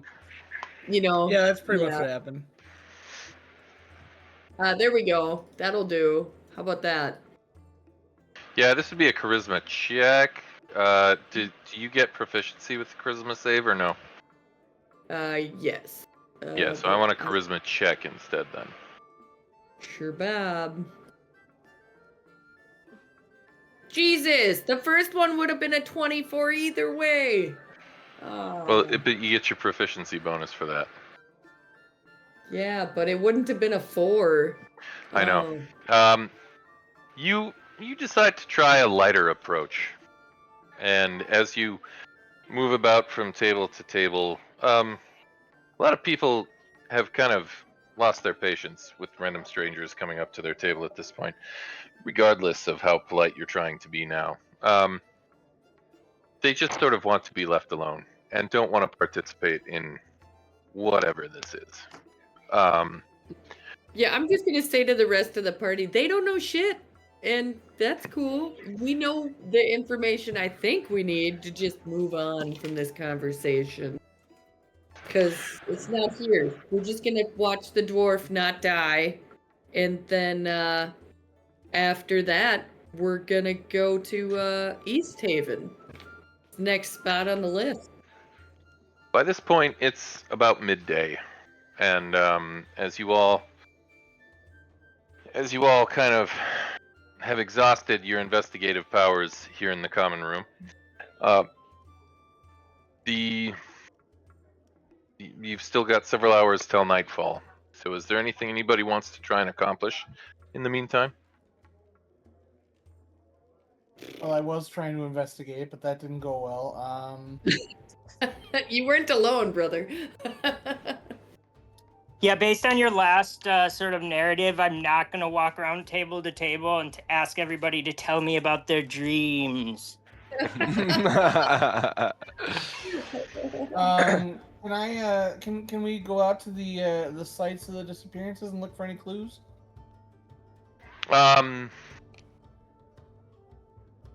You could try checking with the town watch, finding out where these disappearances took place. However, as most of these took place incrementally weeks upon weeks ago, and most of the land here is constantly under shifting snow.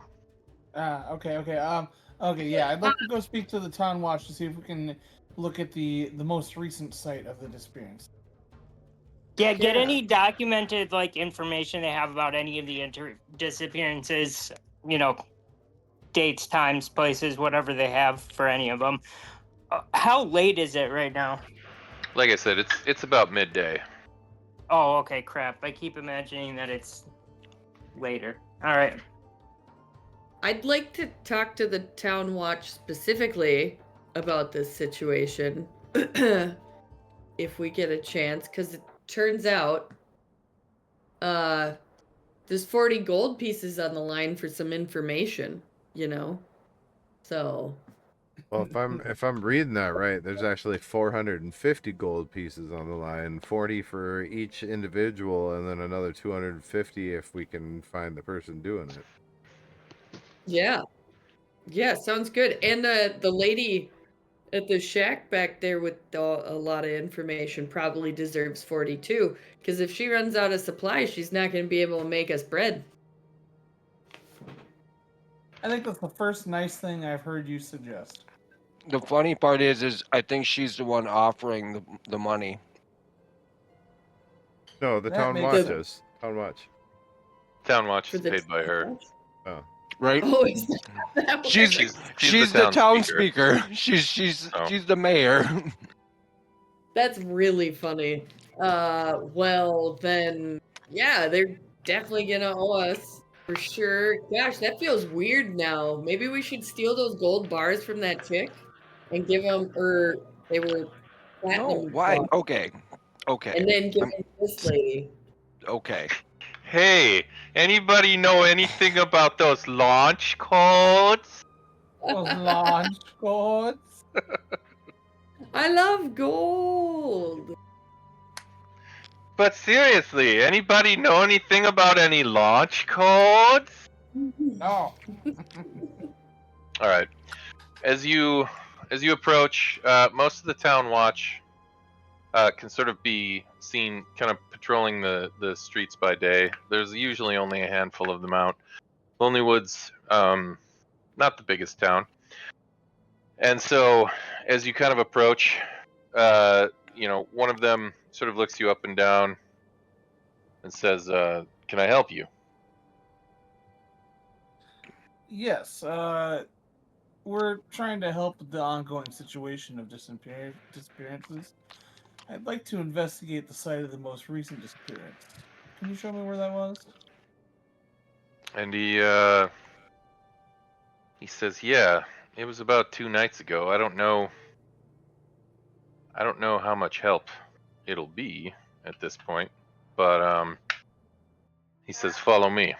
And he takes you out to a clearing just near the edge of the village. And he sort of meanders through a pair of cabins, and as he does, he sort of points and says, "Savion's footprints kind of went through here. They've all been snowed over since, but he made his way from his own front door, sort of through this area between these two cabins here, and out just towards the edge of the wood. And he leads you to this clearing just at the edge of the wood, and says he walked all the way out here, and then, nearest we could tell, just stopped. And that's where everything goes cold. His footprints it was as if he just stopped dead in his tracks, and then we don't know what happened after that. Sort of flying up in the air, or just taking off, or disappearing, or evaporating. What are we attempting here, Kratos? I'm looking for any signs of any footprints from the aftermath, or anything like maybe a smear of blood, or anything kind of like along this trail that they said he kind of took outside of his house. Okay. You do your best to try and follow the presumed trail that was described to you. It's kind of hard to adhere very strictly to it, because you're only going off this guy's word. But you don't find any blood. You don't find any prints of any kind. You can't even really see Savion's prints anymore. They're completely gone. But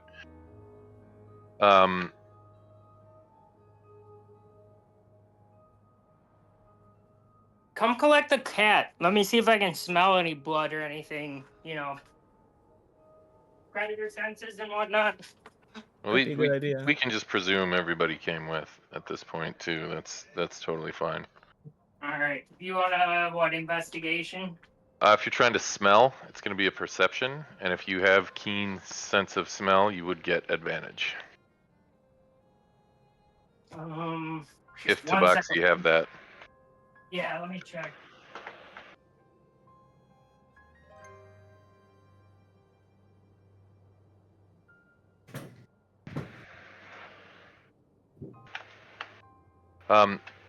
Beyond that, there's nothing discernible, Kratos. It's you might as well be looking for clues 3 blocks over. All right. This site is pretty much as barren as any other spot in town for clues. Well then, while Nocturna's sniffing around, I'm gonna go back to his house and check that out for anything. Okay. I mean, it Savion's says house. you have cat's talent, which gives you proficiency in perception and stealth, but I don't think he needs proficiency on this one. No. Yeah. Nocturna. This whole town smells like recently cut wood for the most part, and little else outside of the cold and the snow. However, you do detect just the slightest, tiniest, vaguest hint of something coming from some leaves in sort of a brush pile just before the clearing. You presume Savion must have walked through this brush covered area, but you smell just the slightest hint of sort of a scented oil, like something a human uses to mask the odor of their own body, or perhaps something that makes their scent more appealing to others. Do you get a direction or anything like that? Nope, it's just coming off of a couple of the leaves in this area of brush, and it's extremely faint. A modern equivalent to what you're smelling might be referred to as cologne. And if I go over there and investigate that area around there, behind there. You can go ahead and give me an investigation check if you want.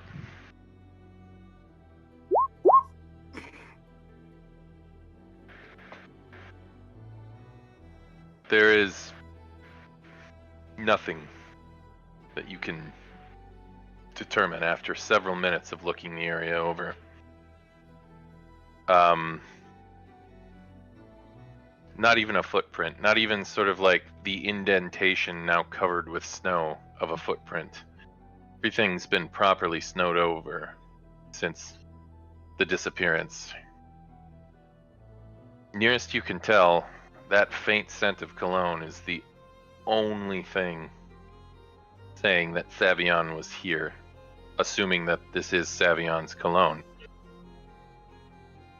And Is there anything sitting in the pile of leaves where the scent was left? No.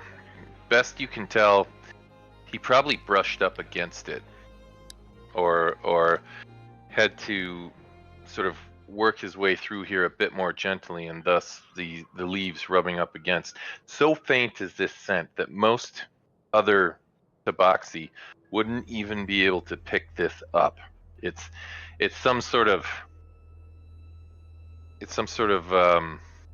miracle of the direction of the wind and everything at this point that you were able to determine this smell is here, and it's completely out of place. Okay.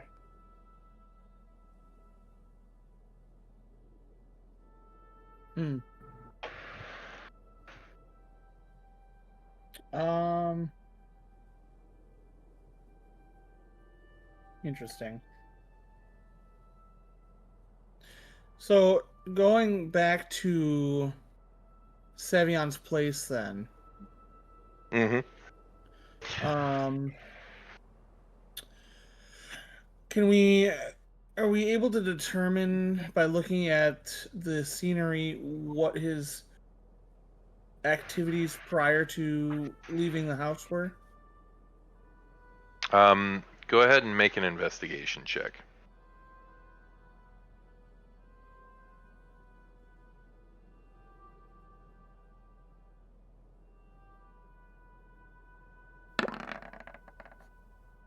I'm so bad Okay. at all of this. Savion's place is a rather quaint hovel, and he was clearly a bachelor. It's a one-room cabin. The kitchen is on one end, the bedroom on the other. A curtain basically is all that separates the rest of the room from a small chamber pot under a wooden chair. There's a few handfuls of clothes strewn on the floor. There's a plate of food that's apparently starting to go bad on the kitchen table. There's a lute kind of leaning against the wall in the corner next to a drum. Bed is unmade. Sort of the sheets and the blankets sort of just piled at the floor right next to the bed. You do notice that Savion's boots are sitting by the door.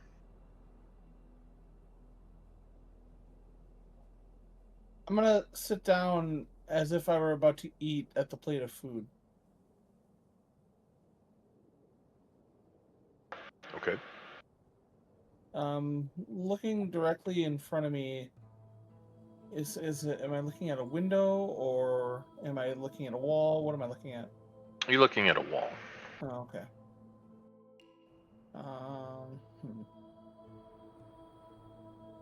What would have caused him to abruptly leave his home?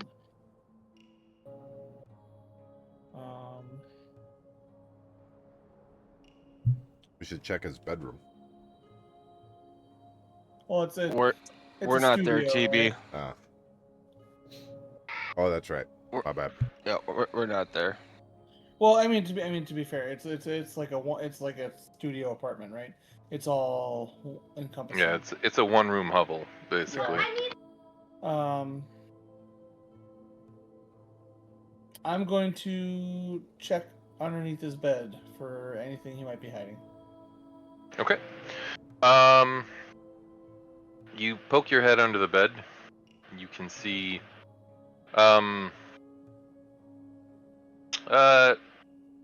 mostly a couple pieces of dirty clothes. There is a dirty pair of socks as well. There's little else of note.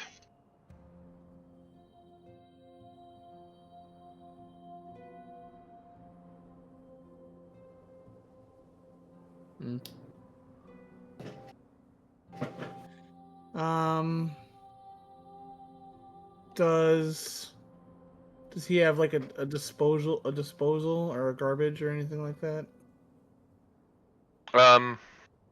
Judging from the condition of his house, the entire house sort of serves as this in most cases. That's fair. Does he have a chimney and a fireplace? He does have a very modest rough stone hearth. It's all stone that's been mortared together and sort of sits at the corner by the kitchen. The opening in this hearth wouldn't be more than about 1.5 feet wide by 1.5 feet tall. It's quite small, quite modest. I'm gonna poke through the ashes and see if I can see anything revealing. Okay. For the most part, it is charcoal, ashes, little else. Okay. There's no notes or anything strewn about. There's paper on the table. Most of it appears to be musical notation, occasional lyrics. Nothing that appears to be of correspondence in nature or anything like that. It's all very much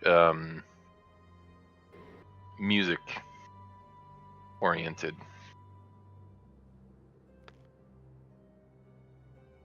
Okay.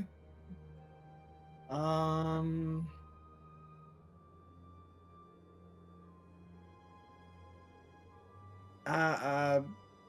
Krathos is gonna try. I don't know, maybe laying in his bed and looking at the ceiling, see if he can see anything. Okay. You stare up. It's rough timber that you're seeing on the ceiling. For the most part, it's timber wood with a bit of thatch poking through. The rafters themselves are kind of comprised of logs, and you can see things like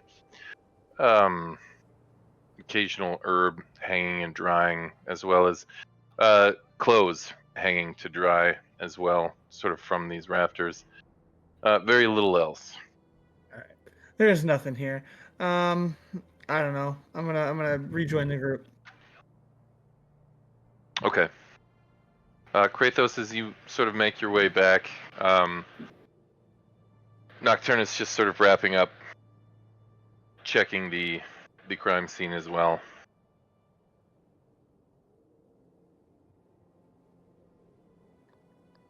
Find anything, Nocturna? Because I sure didn't.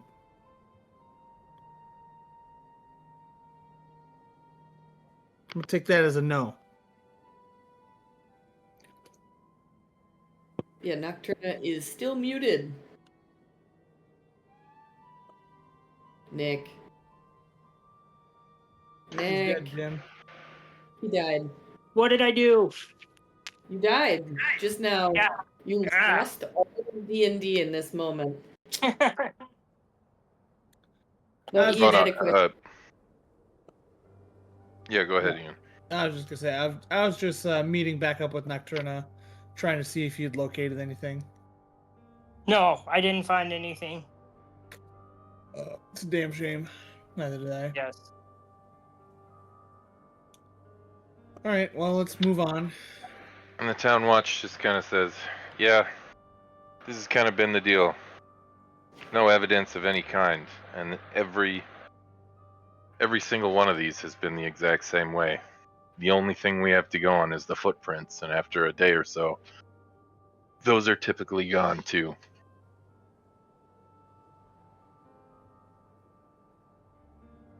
Well, what does one do? We're just gonna have to.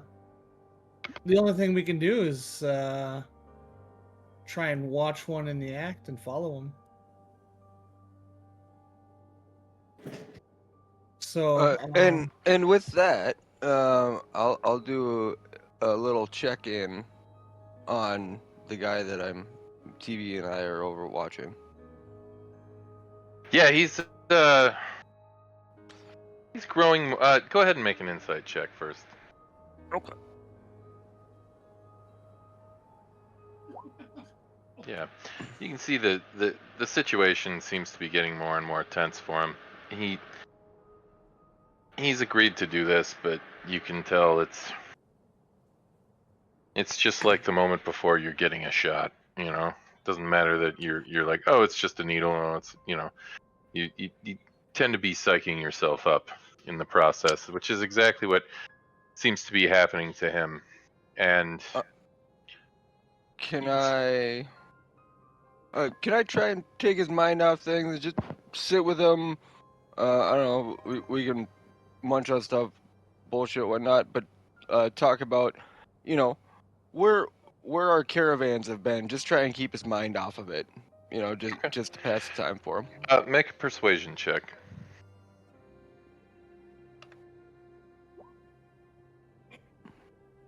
Okay.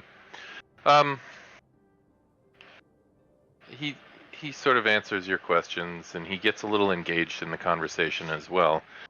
But you can tell, after an hour of talking, he does seem genuinely a little bit more jovial. But then, as soon as the conversation starts to lull, you can see his mind starting to wander sort of back to having to stay here another night.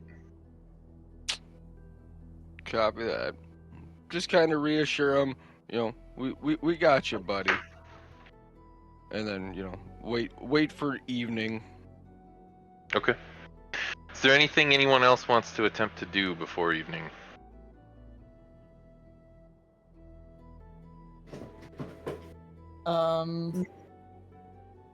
Kratos is just gonna kind of hang out in the town square and try and keep an eye on things overnight. So this is where he's gonna remain. Yeah, I was gonna say we should strategize placement for the sleep test, because I think I don't want anyone to be alone for any portion of it, but I do want to see what's going on outside of town. Like outside certainly, but like potentially like on the perimeter of town. Like, is there anything that we can see? Like, I don't know, nearby, and I don't know anything that's going on around. Is there what the activity is? And I think preferably somebody with dark vision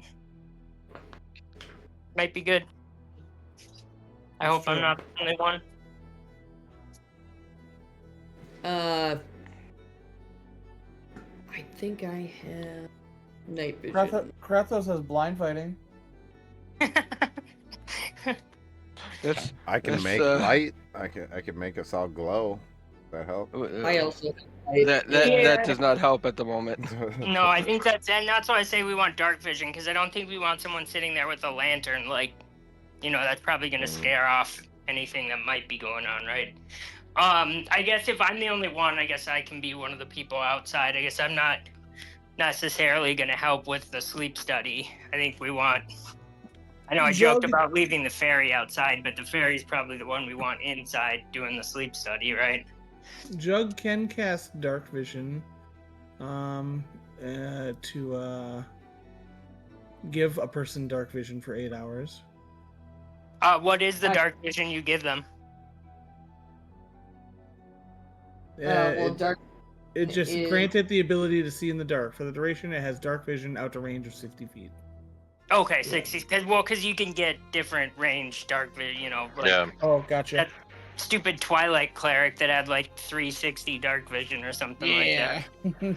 What was it, like 180? Yeah, I don't know, something absurd. Like farther than I can see in the light for sure. It's Drow roughly a typically get million. 120. So Yeah. standard is typically 60. Sometimes certain creatures get like 30. I don't know if dwarves maybe do, but 60 is sort of the going rate for most forms of dark vision. So Yep. If he casts dark vision on me with already dark vision, does it give me 120? No. Damn it. Should have rolled a drow, bro. No, I'm not complaining. I'm happy with my standard dark vision. At least I'm not blind in the dark like some people. Hey, what are you trying to say here? Yeah. Useless. Figure out Why are you coming at me like that? He's not trying to say anything. But the fairy has dark vision, doesn't it? Nope. What? I sure don't. How is it that in the last campaign, literally everyone had dark vision, and this one, no one does? Yeah, I don't know. It's all right. I guess we're not in the domains of dread, so Yeah, people got more to be scared of there. Yeah. All right. So yeah, I guess I'll be outside. Someone should be with me, so I'm not alone. But then we'll leave the sleep study to the people with actual magical abilities. I'll be outside with you, so you're not alone. Cool. I'm afraid of the dark, even though I can see. Wow. All right. Where's everyone else gonna be? I promised the guy I'd be with him, so I'm with him. I guess Jug will be with me too, since I'm controlling him. Okay. All right then. As the day passes into evening, the dwarf's tensions sort of start to seem to hit a crescendo, and at this point he, asks to maybe get a glass of wine so that he can try and calm his nerves a little bit and get to sleep. And barkeep brings him out a glass of wine. He has his evening meal, and then kind of as the rest of the crowd starts to kind of get into their cups a little more, that's when he decides he's going to hit the hay. Rackham, if you're going to join him up in his room, he leads you up there. The other merchant is also with him, and he seems equally just as nervous at this point. He wasn't making such a big deal out of his bad dreams, but now since all of you are, he's starting to read a little more into it. And they're sort of lay down in their beds. Is it Rackham and TB that are in the room? Yeah. Okay. All right. Where are Alia and... I imagine I would have been following Nocturna, but... Okay. All right. Then I would say the three of you out walking around the street can each give me a perception check. One sec. It's coming up. Hold on. We got one here. Those who don't have dark vision have to do this with disadvantage. Sorry, I should have mentioned that. Ooh, you see and nothing. I'm stealthing too. I should have said that. Okay, give me a stealth roll as well. And so I'm a little ways away from them, so I can Yeah. keep We'll them be in sight. hanging out kind of like in public, but Yeah, so I'm a little, a little ways away. That's the other roll for Jug. Okay, and Jug has night vision. No, that's why I rolled twice. Oh, I got you. The first one was a 16. The second one was a 24. Gotcha. Okay. All right. You can actually roll that off of his feet, right? I did actually. I just have my name selected in the under internal box. You can in your settings change it to roll as character, and then it'll do it as that. But What? yeah, sorry, where is that? it's in the settings. I think it's under right next In to the chat up. send button on the chat menu. It says There you go. as, and then it has a drop down menu. There you go. Well, yeah, that's what I was doing, but I have to select Jug or select Kratos. Oh. I just Oh, had okay. Kratos. Yeah, gotcha. The evening kind of starts out rather quiet. Most of the patrons are still in the taverns and that sort of thing. After a few more hours, most of them start to shuffle out. The town watch is also out and about as well, and you can see them kind of operating in shifts. Sort of in the heaviest concentration around when folks start leaving the taverns and heading back to their place. You can hear the town watch speaking to each other as they kind of pass by one another, sort of just letting each other know, just stating names and, affirming that this group got back to their home or this person got back to their home. And once the watch seems satisfied that most of the residents are indoors, some of them retire. A handful sort of remain on duty, carrying torch or lantern around town and just sort of looking about. As the night passes slowly, you can start to see the faint lantern lights within the windows each start to go out. as people start going to bed, as even the night owls start to finally retire for the evening.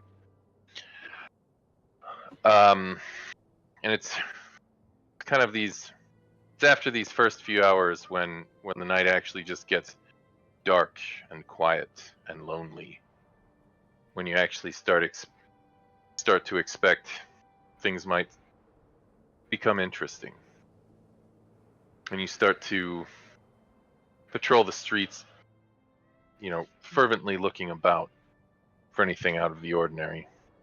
Do you need a new perception? Nope. This is pretty much going to be for the course of the evening.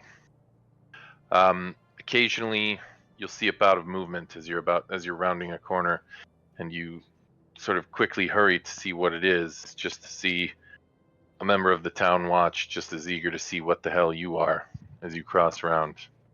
Nocturna, this doesn't really happen to you. You sort of move about in the brush to the sides of the road, keeping still as you see people pass, and you quickly watch to confirm that you know who's passing, or you recognize them, or they're not some sort of strange person.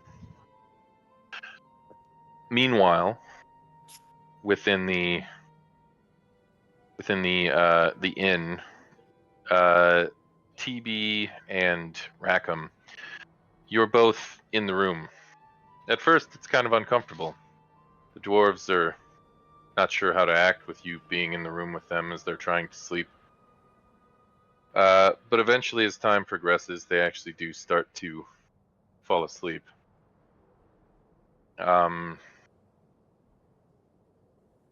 It's slow going. It's boring. You obviously can't talk to each other because the dwarves are trying to sleep right there in this tiny inn room. Time goes by,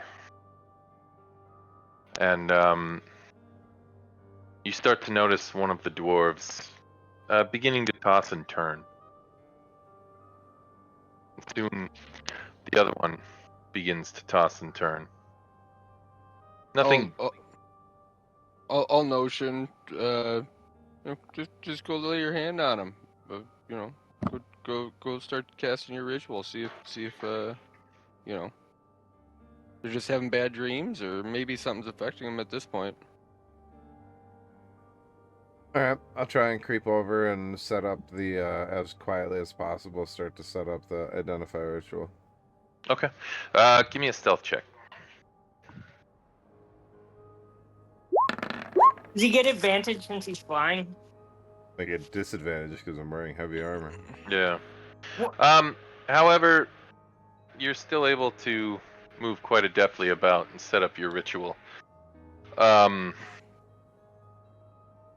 you finally finish the casting of the ritual, you notice basically the same effect as before, which is no effect. And as you sit back down, the pair of you just sort of kind of cross your arms and continue to observe. Over the next hour, one of the dwarves starts to kind of roll about a little bit more aggressively, and you can hear him sort of whimpering in his sleep a bit. Can I take this time to? I should have done it before they went to bed. Disarm the bell trap for this door. They're not on the actual guest rooms. They're only on the main doors in and out of the inn itself. So if anyone were to walk out of the inn, they would trigger. Okay. So, pretty soon, the other dwarf starts to thrash about too. He almost immediately wakes up though, and he looks up, and he looks across the room at both of you, and sort of just takes a deep breath and lies back. Meanwhile, the other dwarf seems to be thrashing out a bit more in his sleep. After several more moments, the other dwarf seems to fall back asleep. The whimpering of the other dwarf starts to happen again, and it isn't long before he's actually starting to mouth words, nonsensical words, things that make absolutely no sense at all. And then, within moments, he sits up completely out of his bed, hyperventilating, and looks over at both of you. And he just lets out a heavy sigh and says, "Gods," and then lays back down. Throughout the course of the night, the pair of the dwarves seem to go through this cycle of falling asleep, starting to become progressively more uncomfortable, and then eventually becoming so uncomfortable that they thrash about, they make noise, and they wake up. There doesn't seem to be any pattern between the two of them or anything like that, and there doesn't seem to be any real rhyme or reason to it. When all is said and done,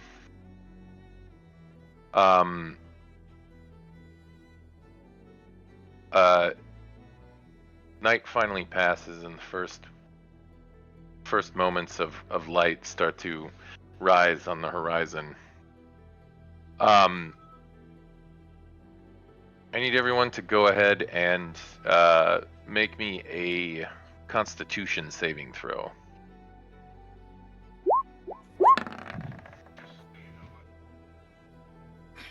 I'll take my point of exhaustion now, I'm pretty sure. You are exhausted, yeah. Nocturna, you are also exhausted. Krathos, you are exhausted. Sorry, that's actually Jug. Oh, okay. Jug is exhausted. Kratos had the first roll. For Yep, 19. gotcha.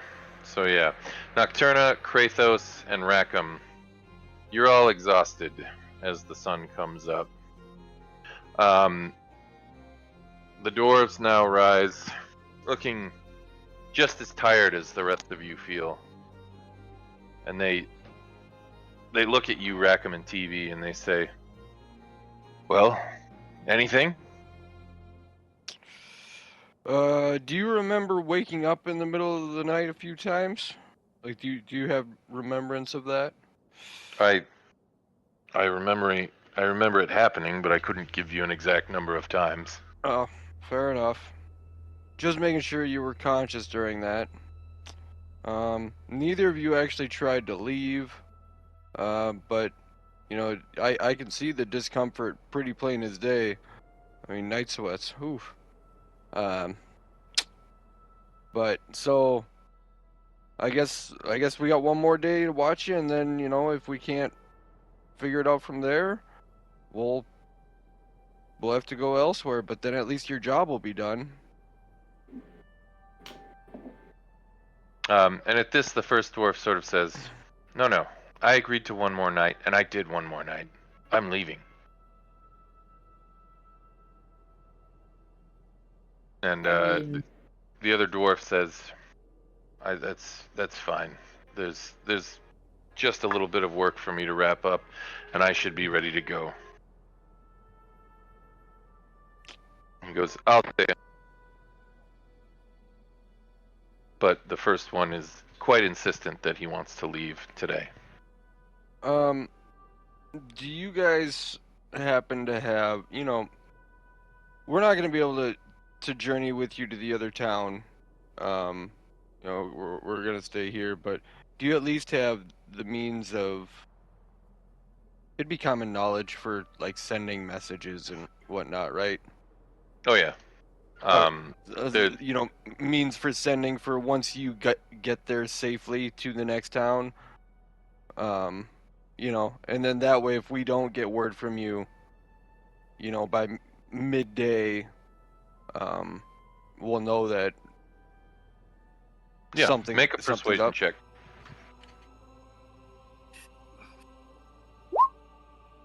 Okay. He says, "Well, it's a poor thing to ask me to pay a courier service. I suppose. And he says, I'll send something along as soon as I get where I'm going. Fair enough. Best of luck to you, I guess. And at that, this dwarf sort of sets out after sort of settling about all his business. You are all quite tired at this point, having pulled an all-nighter. I'd say we let's rest take- today. Yeah, concur. Yep. I'll ask the merchant, just stick here in the room with me. I'm gonna sleep, but we're still got you. Okay. Courtney, I didn't mean to cut you off. Were you about to say something? No, I was Oh, just okay. gonna say we should take a rest. Yeah, short rest. Oh, all right. Cool. Glad we All right. concur. So you're doing a short rest or a long rest? Long. I need a long rest. Gotta get rid of the Sure. exhaustion. Yeah, you all pretty much need a long rest at this point. Pushing beyond this point now is going to cause you guys to be making rolls on fatigue more regularly. Is there anything anybody wants to do before they go to bed? Oh, I think guess so. eat a ration. Okay. All right. I'll, Yeah. I'll eat at the inn. Okay. Yeah, that Soul sounds jug. delightful. All right. Anybody who's eating at the inn, it's going to be 2 silver. We need 6 of that so far. So, and at that, you all begin to make your way back to your rooms and lie down. As you all lie down to go to sleep, why doesn't everyone go ahead and give me a wisdom saving throw?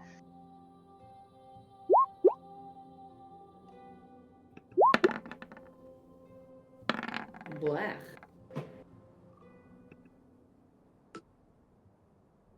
Okay.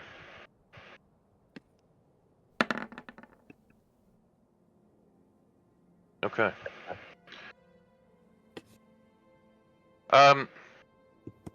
Kratos, you sleep like a baby. Yeah. The rest of you, after a full day of resting, you still feel mostly refreshed. Everyone does gain the benefit of a long rest. Those of you who have fatigue, it goes away, or you may remove those points. However, you wake up feeling uneasy. Sort of a just ever so slightest feeling of dread in your last moments of dreaming, and now in waking life, even though it's just a memory, just the slightest feeling of that memory still kind of makes you uneasy.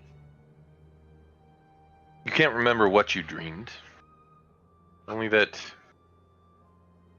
something made you somewhat fearful. As you all rise now, it's about mid-afternoon, and as you make your way down into the common area of the Lonely Wood Inn,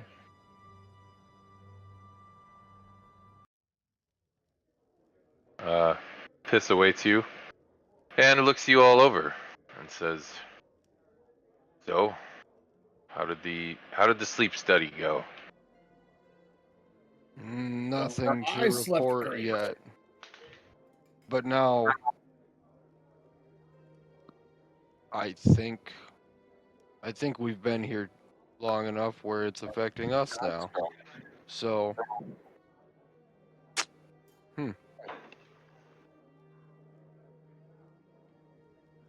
Well, you know, that just means that you're becoming a local here. Congratulations.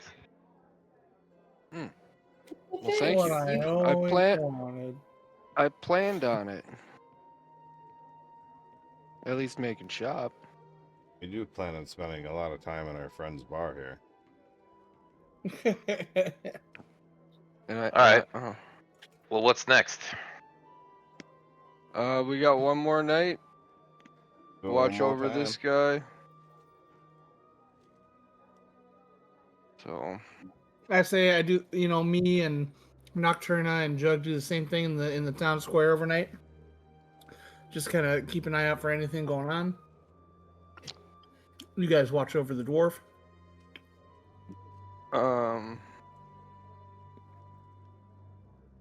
Yep. Yep, that sounds good to me. Okay. All right. Anything anyone wants to do during the day until that point? Eat. Yeah, I mean, rest and food during the day sounds good. Okay. All right. Technically, you've already consumed enough food today for you to not need to eat today because you Oh, all alright. ate this morning, so it's not a required thing. But if you want to, Okay. you can. No, only if it's required. So, other than that, anything else? I think we're just hurrying up and waiting. Okay. All right, then. Day does eventually pass into night, and it isn't long before the dwarf once again is ready to lie down and rest. It's early evening as the rest of you step outside. You can, as you all kind of make your way out, you can see Sigurd, the old woodcutter, sort of just sitting amidst a pile of half-chopped wood, sucking down another mug of ale. And he says, "Well, what are we up to tonight?"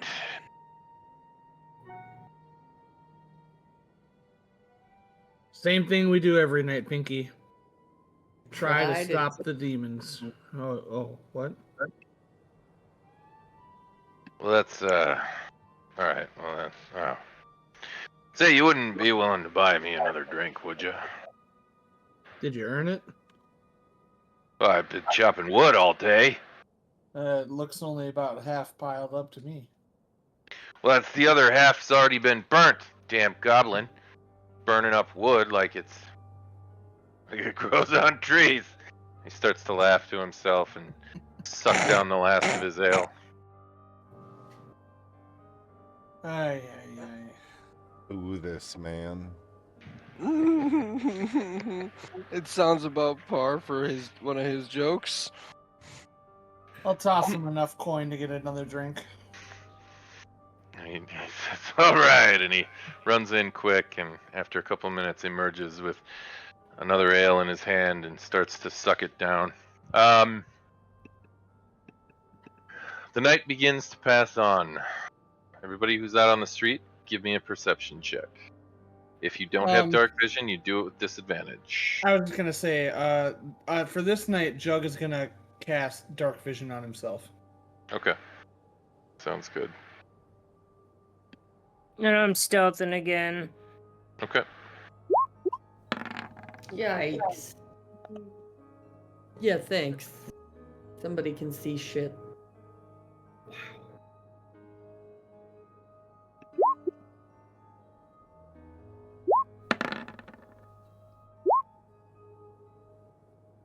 Okay. All right. As the dwarf lies down in his room, doesn't take long. He's out, snoring contentedly. And then it takes a while, but after a couple of hours, he starts to thrash about again.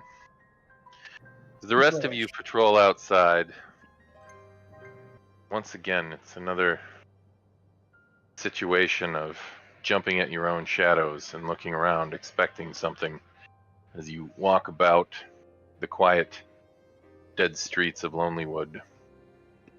The town watch makes sure to get everyone back to their hovels safely once again, and then most of them shuffle off to their homes. Night passes into day once more. Through the night, the dwarf did essentially the same thing he did the night before. Thrash around, whimper, even started to sob a little bit at one point, waking up several times, and then eventually falling back asleep. As he wakes up this morning, you can see he's just tired, bags under his eyes. And he sort of gets up and gets about his day, and he says, "Anything out of the ordinary?"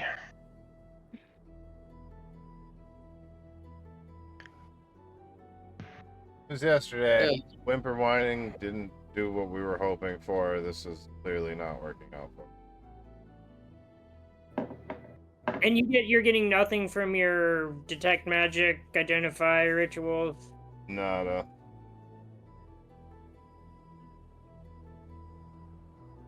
Oh, we didn't run it on the second one, but it didn't do anything either time we ran it the first time. So. Can't imagine it would on the third.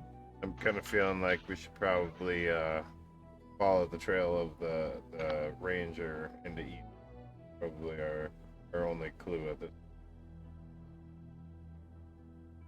You do notice the old man Sigurd has passed out completely drunk in the woodpile out front of the inn.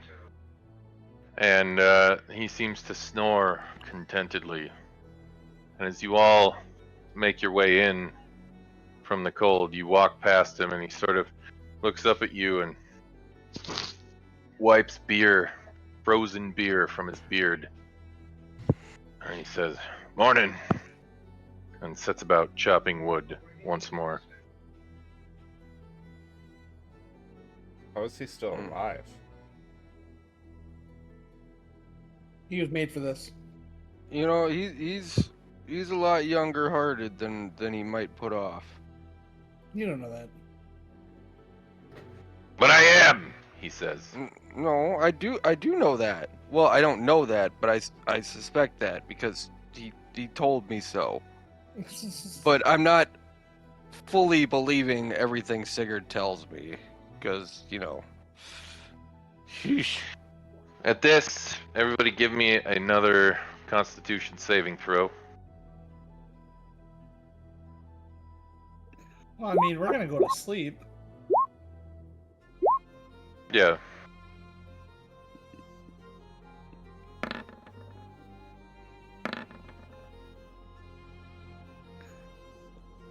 Alright. Hold on. Yep.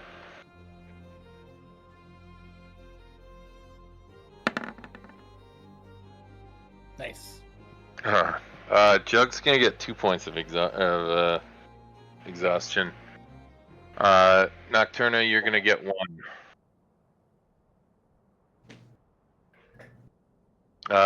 Also, everybody will want to make sure to eat before they go to bed, be it a ration or just spend 2 silver on a meal. Over on a meal. All right. As you go to sleep, everybody go ahead and give me another wisdom save.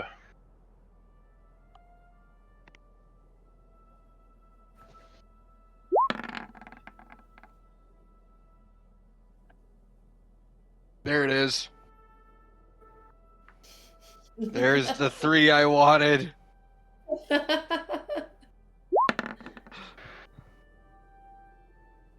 Okay.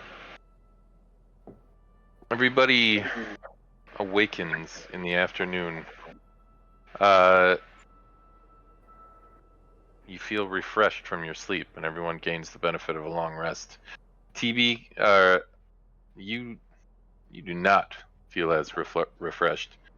In fact, you wake up now with that sort of sense of dread, but can't put your finger on why.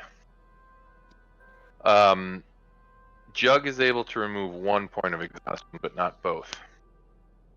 Jug's gonna stay in bed today. Okay.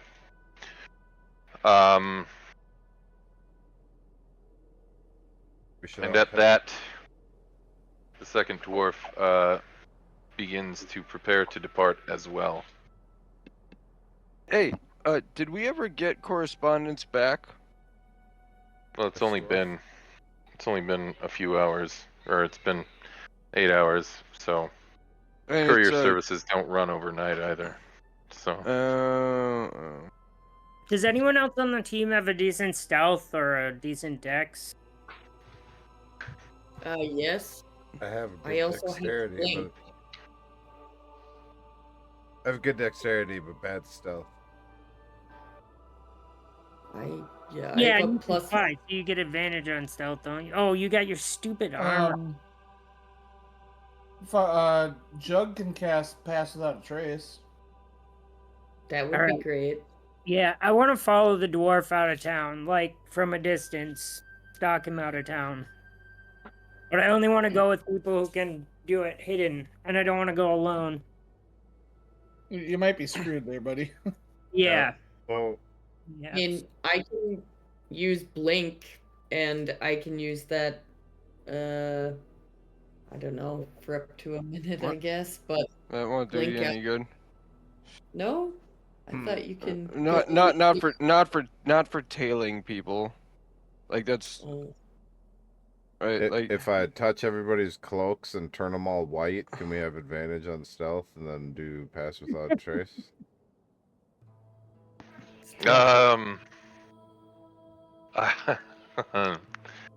I would say that's if you were going to be sitting still and kind of like hiding against the snow. Moving, especially if you're traveling by day, that's a hard sell. Maybe a +2, but yeah, not advantage. +2 plus pass without a trace. I think we could all go. We could do it. yeah, sure, why not? What's the worst that happens? He notices us and goes, "Hey, what are y'all doing?" The worst Well, that yeah. happens is that Jug needs another 8 hours of sleep. Oh, It's shit. not just the dwarf that I don't want to notice us, though. I'm curious if he gets kidnapped on his way out of town, right? So I want to not get noticed by his kidnappers. Gotcha. But I mean, we Also- could do it staggered. Also, like I could follow him, and then y'all could follow me a little ways back. I like this plan. Yeah, that's probably a safer plan. I mean, we'll still try and stealth, but Yeah, and I'll take that +2 too. I'm not gonna Oh. argue with that. I could just turn your fur white temporarily. Just turn you into a fucking turn you into Luna instead of Nocturna for a minute. Wow. I'll take it. All right. All right. Well, Krathos and Jug will stay behind then. Anyone else? Because Jug needs 8 hours of sleep before he can move on. If you're staying behind with Jug, I'll go with. All right, we're splitting the party. We got 2 staying. Splitting the party. We got 3 going. What about Alia? Are you going or staying? I'll come with. Sorry, I'm talking to a kid right now, but yes, I will come with. You know what? No, fuck it. We'll just deal with it. Everyone's coming with. Where's the dwarf heading? Before he goes, let's ask him where he's going. I assume one of the 10 towns. Yeah. He's actually bound for Targos on the southern shore of Mare Duwalden. It's a journey that's going to take most of the day. It is by the road. Could we pull out our map and take a peek at it real quick? Yeah, I'm looking at it now. It's like around the southern end of the lake, or the Mare. If you're well. Let's see here. So here you are in Lonelywood. Journey down to Tourmaline. Oh, well, we gotta go that way to get over to East Haven anyways. Unless you want to go through the Dwarven Valley. Seems like a terrible idea. It's about 18 miles to Targos, which will take you pretty much most of the day. At a normal travel pace, you can cover 24 miles in a day, in 8 hours. But we're gonna be slightly less normal pace because we're gonna be following Correct. other guys' pace. So So this will probably take you until nightfall to get to Targos. Well, I think that's the plan then. Yeah, I mean that's assuming that he gets to Targos. My hypothesis is that potentially he doesn't get to Targos, but we'll see. Yeah. Alright, so I can only make 5 of us turn white to blend in with the snow. Make me white because I'm gonna follow him, and then you guys follow me. Okay. Alright, well, I'll use one of them to turn Nocturna white so she blends in with the snow. I'm just gonna let you know that Oh, well, that if you're even following, work. if Nocturna is following the dwarf and you are all following Nocturna, if she rolls a very high stealth roll, that is going to be the difficulty of your Following. survival roll to basically follow Nocturna. Yeah. here's what we should do. TB, ride in Nocturna's pocket. Okay? TB, pay attention behind Nocturna. If you see that we're not in sight or you can't find us, come fly back and then fly back to Nocturna. That's So not a bad idea. you'll know where Nocturna is at all times. I mean, couldn't Right. TB just not wear stupid armor for a second? You want him to go around naked? Well, I mean, you can wear some clothes, just clothes that don't make a bunch of noise and make you crappy at because you would get advantage on stealth if you were flying, right? I don't think so. And you weren't wearing stupid armor. And flight doesn't say anything. Like You just it doesn't say anything about that with flight, but it makes sense that you don't make sound. Yeah. Like I understand that you're not Well, crunching on the let me do snow, that. but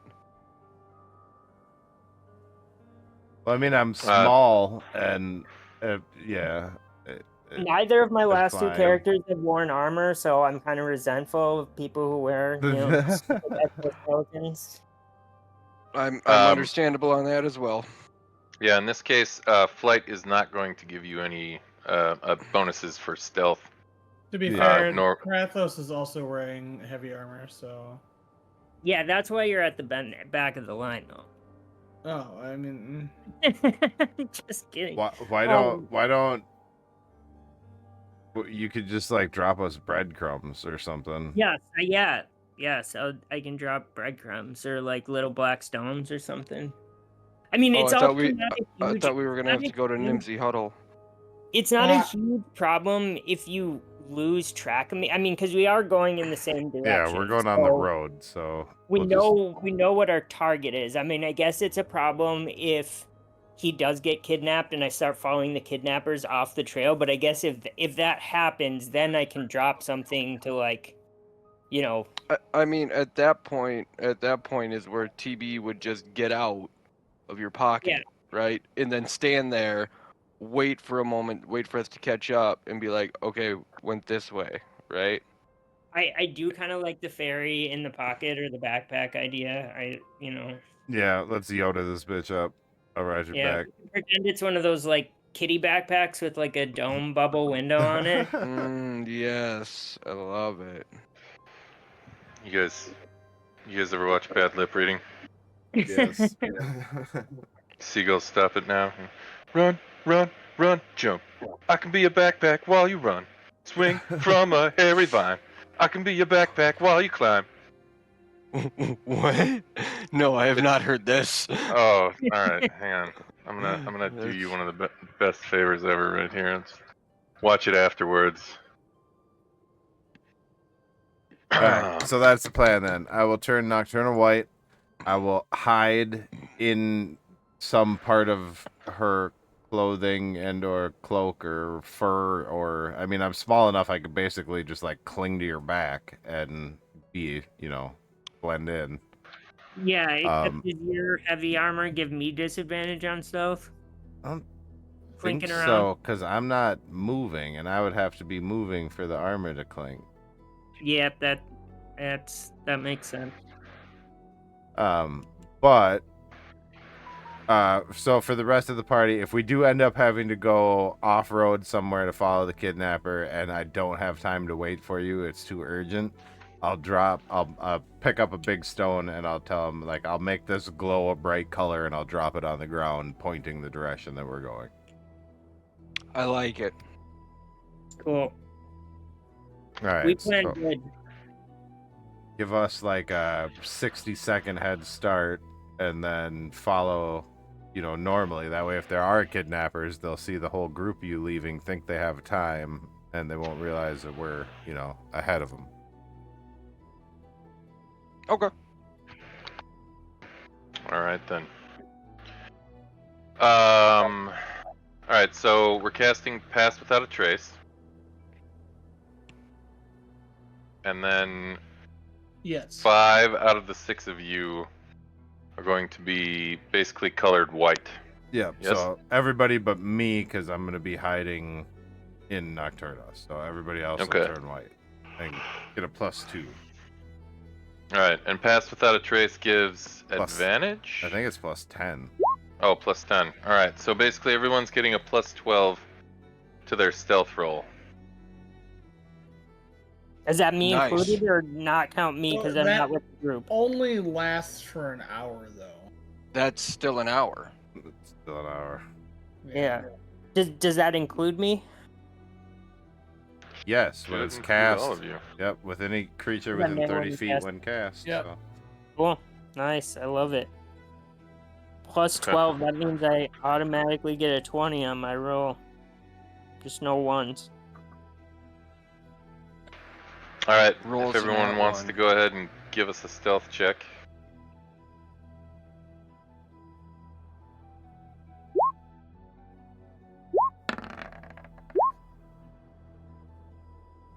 Oh, I'm also in heavy armor.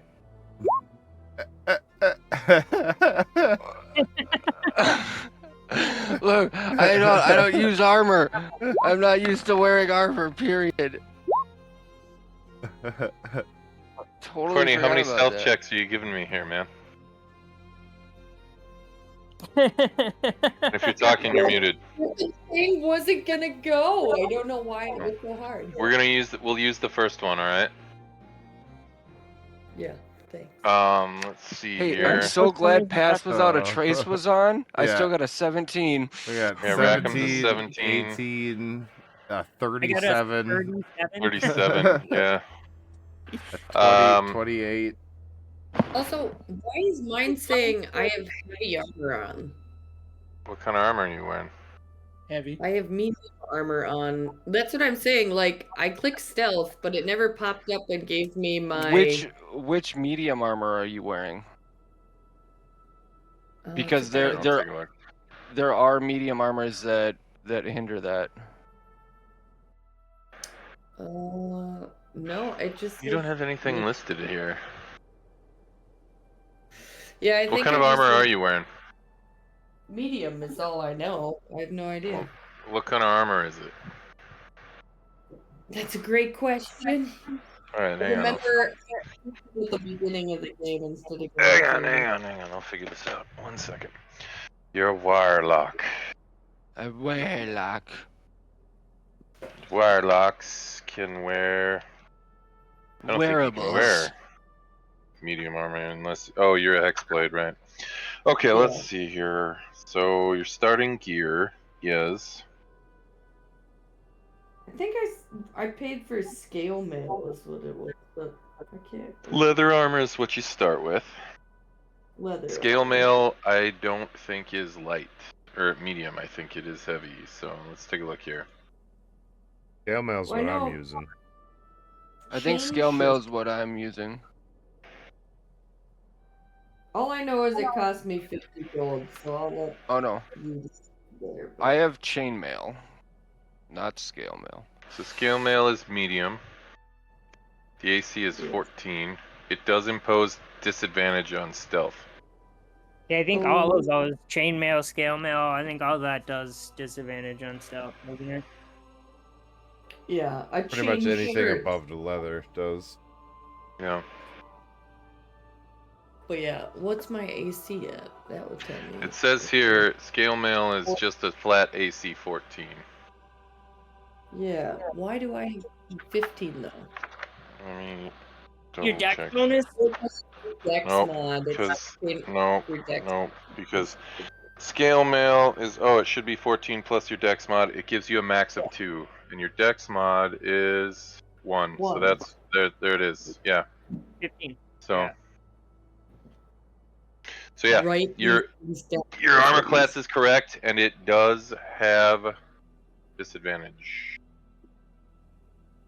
So Yeah, but it's weird. It didn't even pop up asking me if I wanted. Anyway, it's just interesting. It just But popped yeah, right up. if it's equipped and it has disadvantage built into it, it just automatically does it. yeah, and that's the thing is that she doesn't have it. Oh yeah, it does. Scale mail right here under item name. Yeah. Oh, there it is. Oh, look at you. Womp womp. So yeah, if that's equipped, and if that little checkbox next to it is checked, that means it's equipped. Then it'll automatically roll you with disadvantage and say heavy armor. So. Whoop whoop. So nice. So yeah. Yeah, They're awesome. the game knows what it's doing at least. So, all right. Okay, everybody's got their stealth checks in, and British stealthy. yes, very much so. It's a cloudy day as you begin to travel, and the first hour, you all have the benefit of pass without a trace. Now, Nocturna, give me a perception check. Coming right up. Perception. All right. As you're preparing to leave town, you can see the dwarf. He's got a trio of other dwarves accompanying him. They are all leaving by heavy pack dog sled. Most of it loaded up with several boxes of goods, but these things still move fast. Luckily, they do leave a trail along the road as they move. You have I do have no. a 40 movement too. Not that I'm probably still not faster than a dog, but you know, I'm faster. You're able to. Fair. You're able to keep a pretty solid pace. However, after a while, you are sort of having to kind of track them rather than actually keep an eye on them. But that isn't until after Tourmaline. You arrive. What? Fucking kid came out of nowhere tapping my shoulder like fucking commit murder here. Damn. Okay. They rolled a critical on their stealth. They weren't wearing heavy armor. Yeah, They there were you go. not wearing heavy armor. Legit pajamas, man. No, yeah, top stealth. I think You're able to. give you advantage on stealth, right? What's that? Hoodie pajamas give you advantage on stealth, don't they? I would think so. Plus, you also can cast the minor electrical charge cantrip if you walk across carpet. Oh, get that shock and grasp in, huh? There you go. You're able to track the dwarf and his group all the way to Tourmaline, and at least you're able to keep within sight of them at that point. However, it does require you to quicken your pace quite a bit, which means someone from the rest of the group is going to have to give me a survival check to track Nocturna. I got you. Actually, Kratos is with me too, right? Yeah, Yes. You want to assist me there, Kratos? yeah, sure, why not? Because we both got the survival skill, yeah. And Jug's gonna provide you with guidance. Man, you go, Jug. Oh man. Okay. 22. you find 0 hide nor hair of Nocturna. Damn. However, you are able to find the actual dog sled tracks, and you're able to track those along the road to Tourmaline. As I'm, kind of catching my breath, I kind of look around and I'm like, how'd that damn cat get through here without leaving any fucking footprints? Man, okay. And I just keep going on. I'm dumbfounded. At this point, Nocturna is following the dwarves past Tourmaline. Nocturna, I'm going to need a new stealth roll because all of you, as you reach Tourmaline, the Pass Without a Trace is going to wear off, and so everyone should probably give me a new stealth roll. Oh, goody. Yes, wonderful. I am so They still have stealthy. the +2, right? Yes, so Okay. everyone still has a +2. I'm super stealthy. Y'all should be glad I'm not with you. So Hey, that's embarrassed. why I stayed in back. Jug is gonna guidance Kratos for this one. Okay. It doesn't matter, but okay. No, roll your guidance, man. 4 still puts you at 11. Look at that. 11. Alright. Hey, Two. it's way better Less than my crit embarrassing. fail. Yeah. Alright. Trek now continues for the rest of the day. Nocturna, you're following the dwarves' trail at this point now, as they've now effectively lost you by this point of the day. Go ahead and give me a survival check, and then I'll need someone from the group to give me a survival check to either track the dwarves or Nocturna. Or both. It will be for tracking the dwarves, and if I'm lucky, I'll spot Nocturna. Well, here, There you hold go. on. Let's try it the other way. Let me try it. Okay, go for it. Have at you. Wait. Oh, wait. What's your survival? Go for it. All right. And it has to be survival, not perception. Yeah, we're gonna call this survival at this point. All right. Hold on.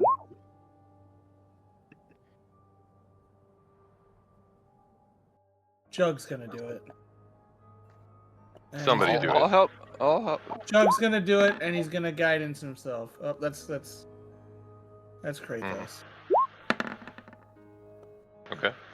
And then Yeah, no problem. Jug's able to track everybody. By nightfall,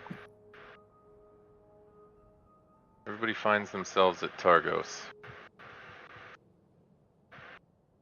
The tracks lead into the town of Targos. And just a smidge behind the setting sun, you arrive at the city. You can see the dwarves' tracks heading into the city gate. Do you want to make your way into the town to confirm, or? yes. Okay. As you make your way into the town gate, you can see sort of a large stable up ahead, and you can see the dwarves sort of just finishing up unchaining their dogs and everything, and you can see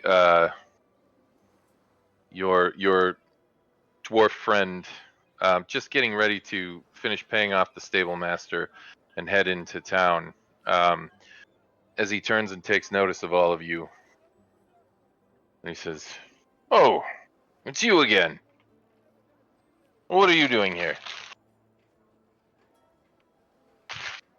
He's gonna explain to him the situation. Oh.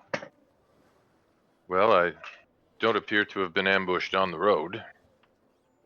I'm curious to see how I sleep this evening, but I'm feeling a bit more confident about my chances. I don't know. Well, it took us all day to get here, so where are you hanging your hat for the night? Which inn is best around here? And he says, That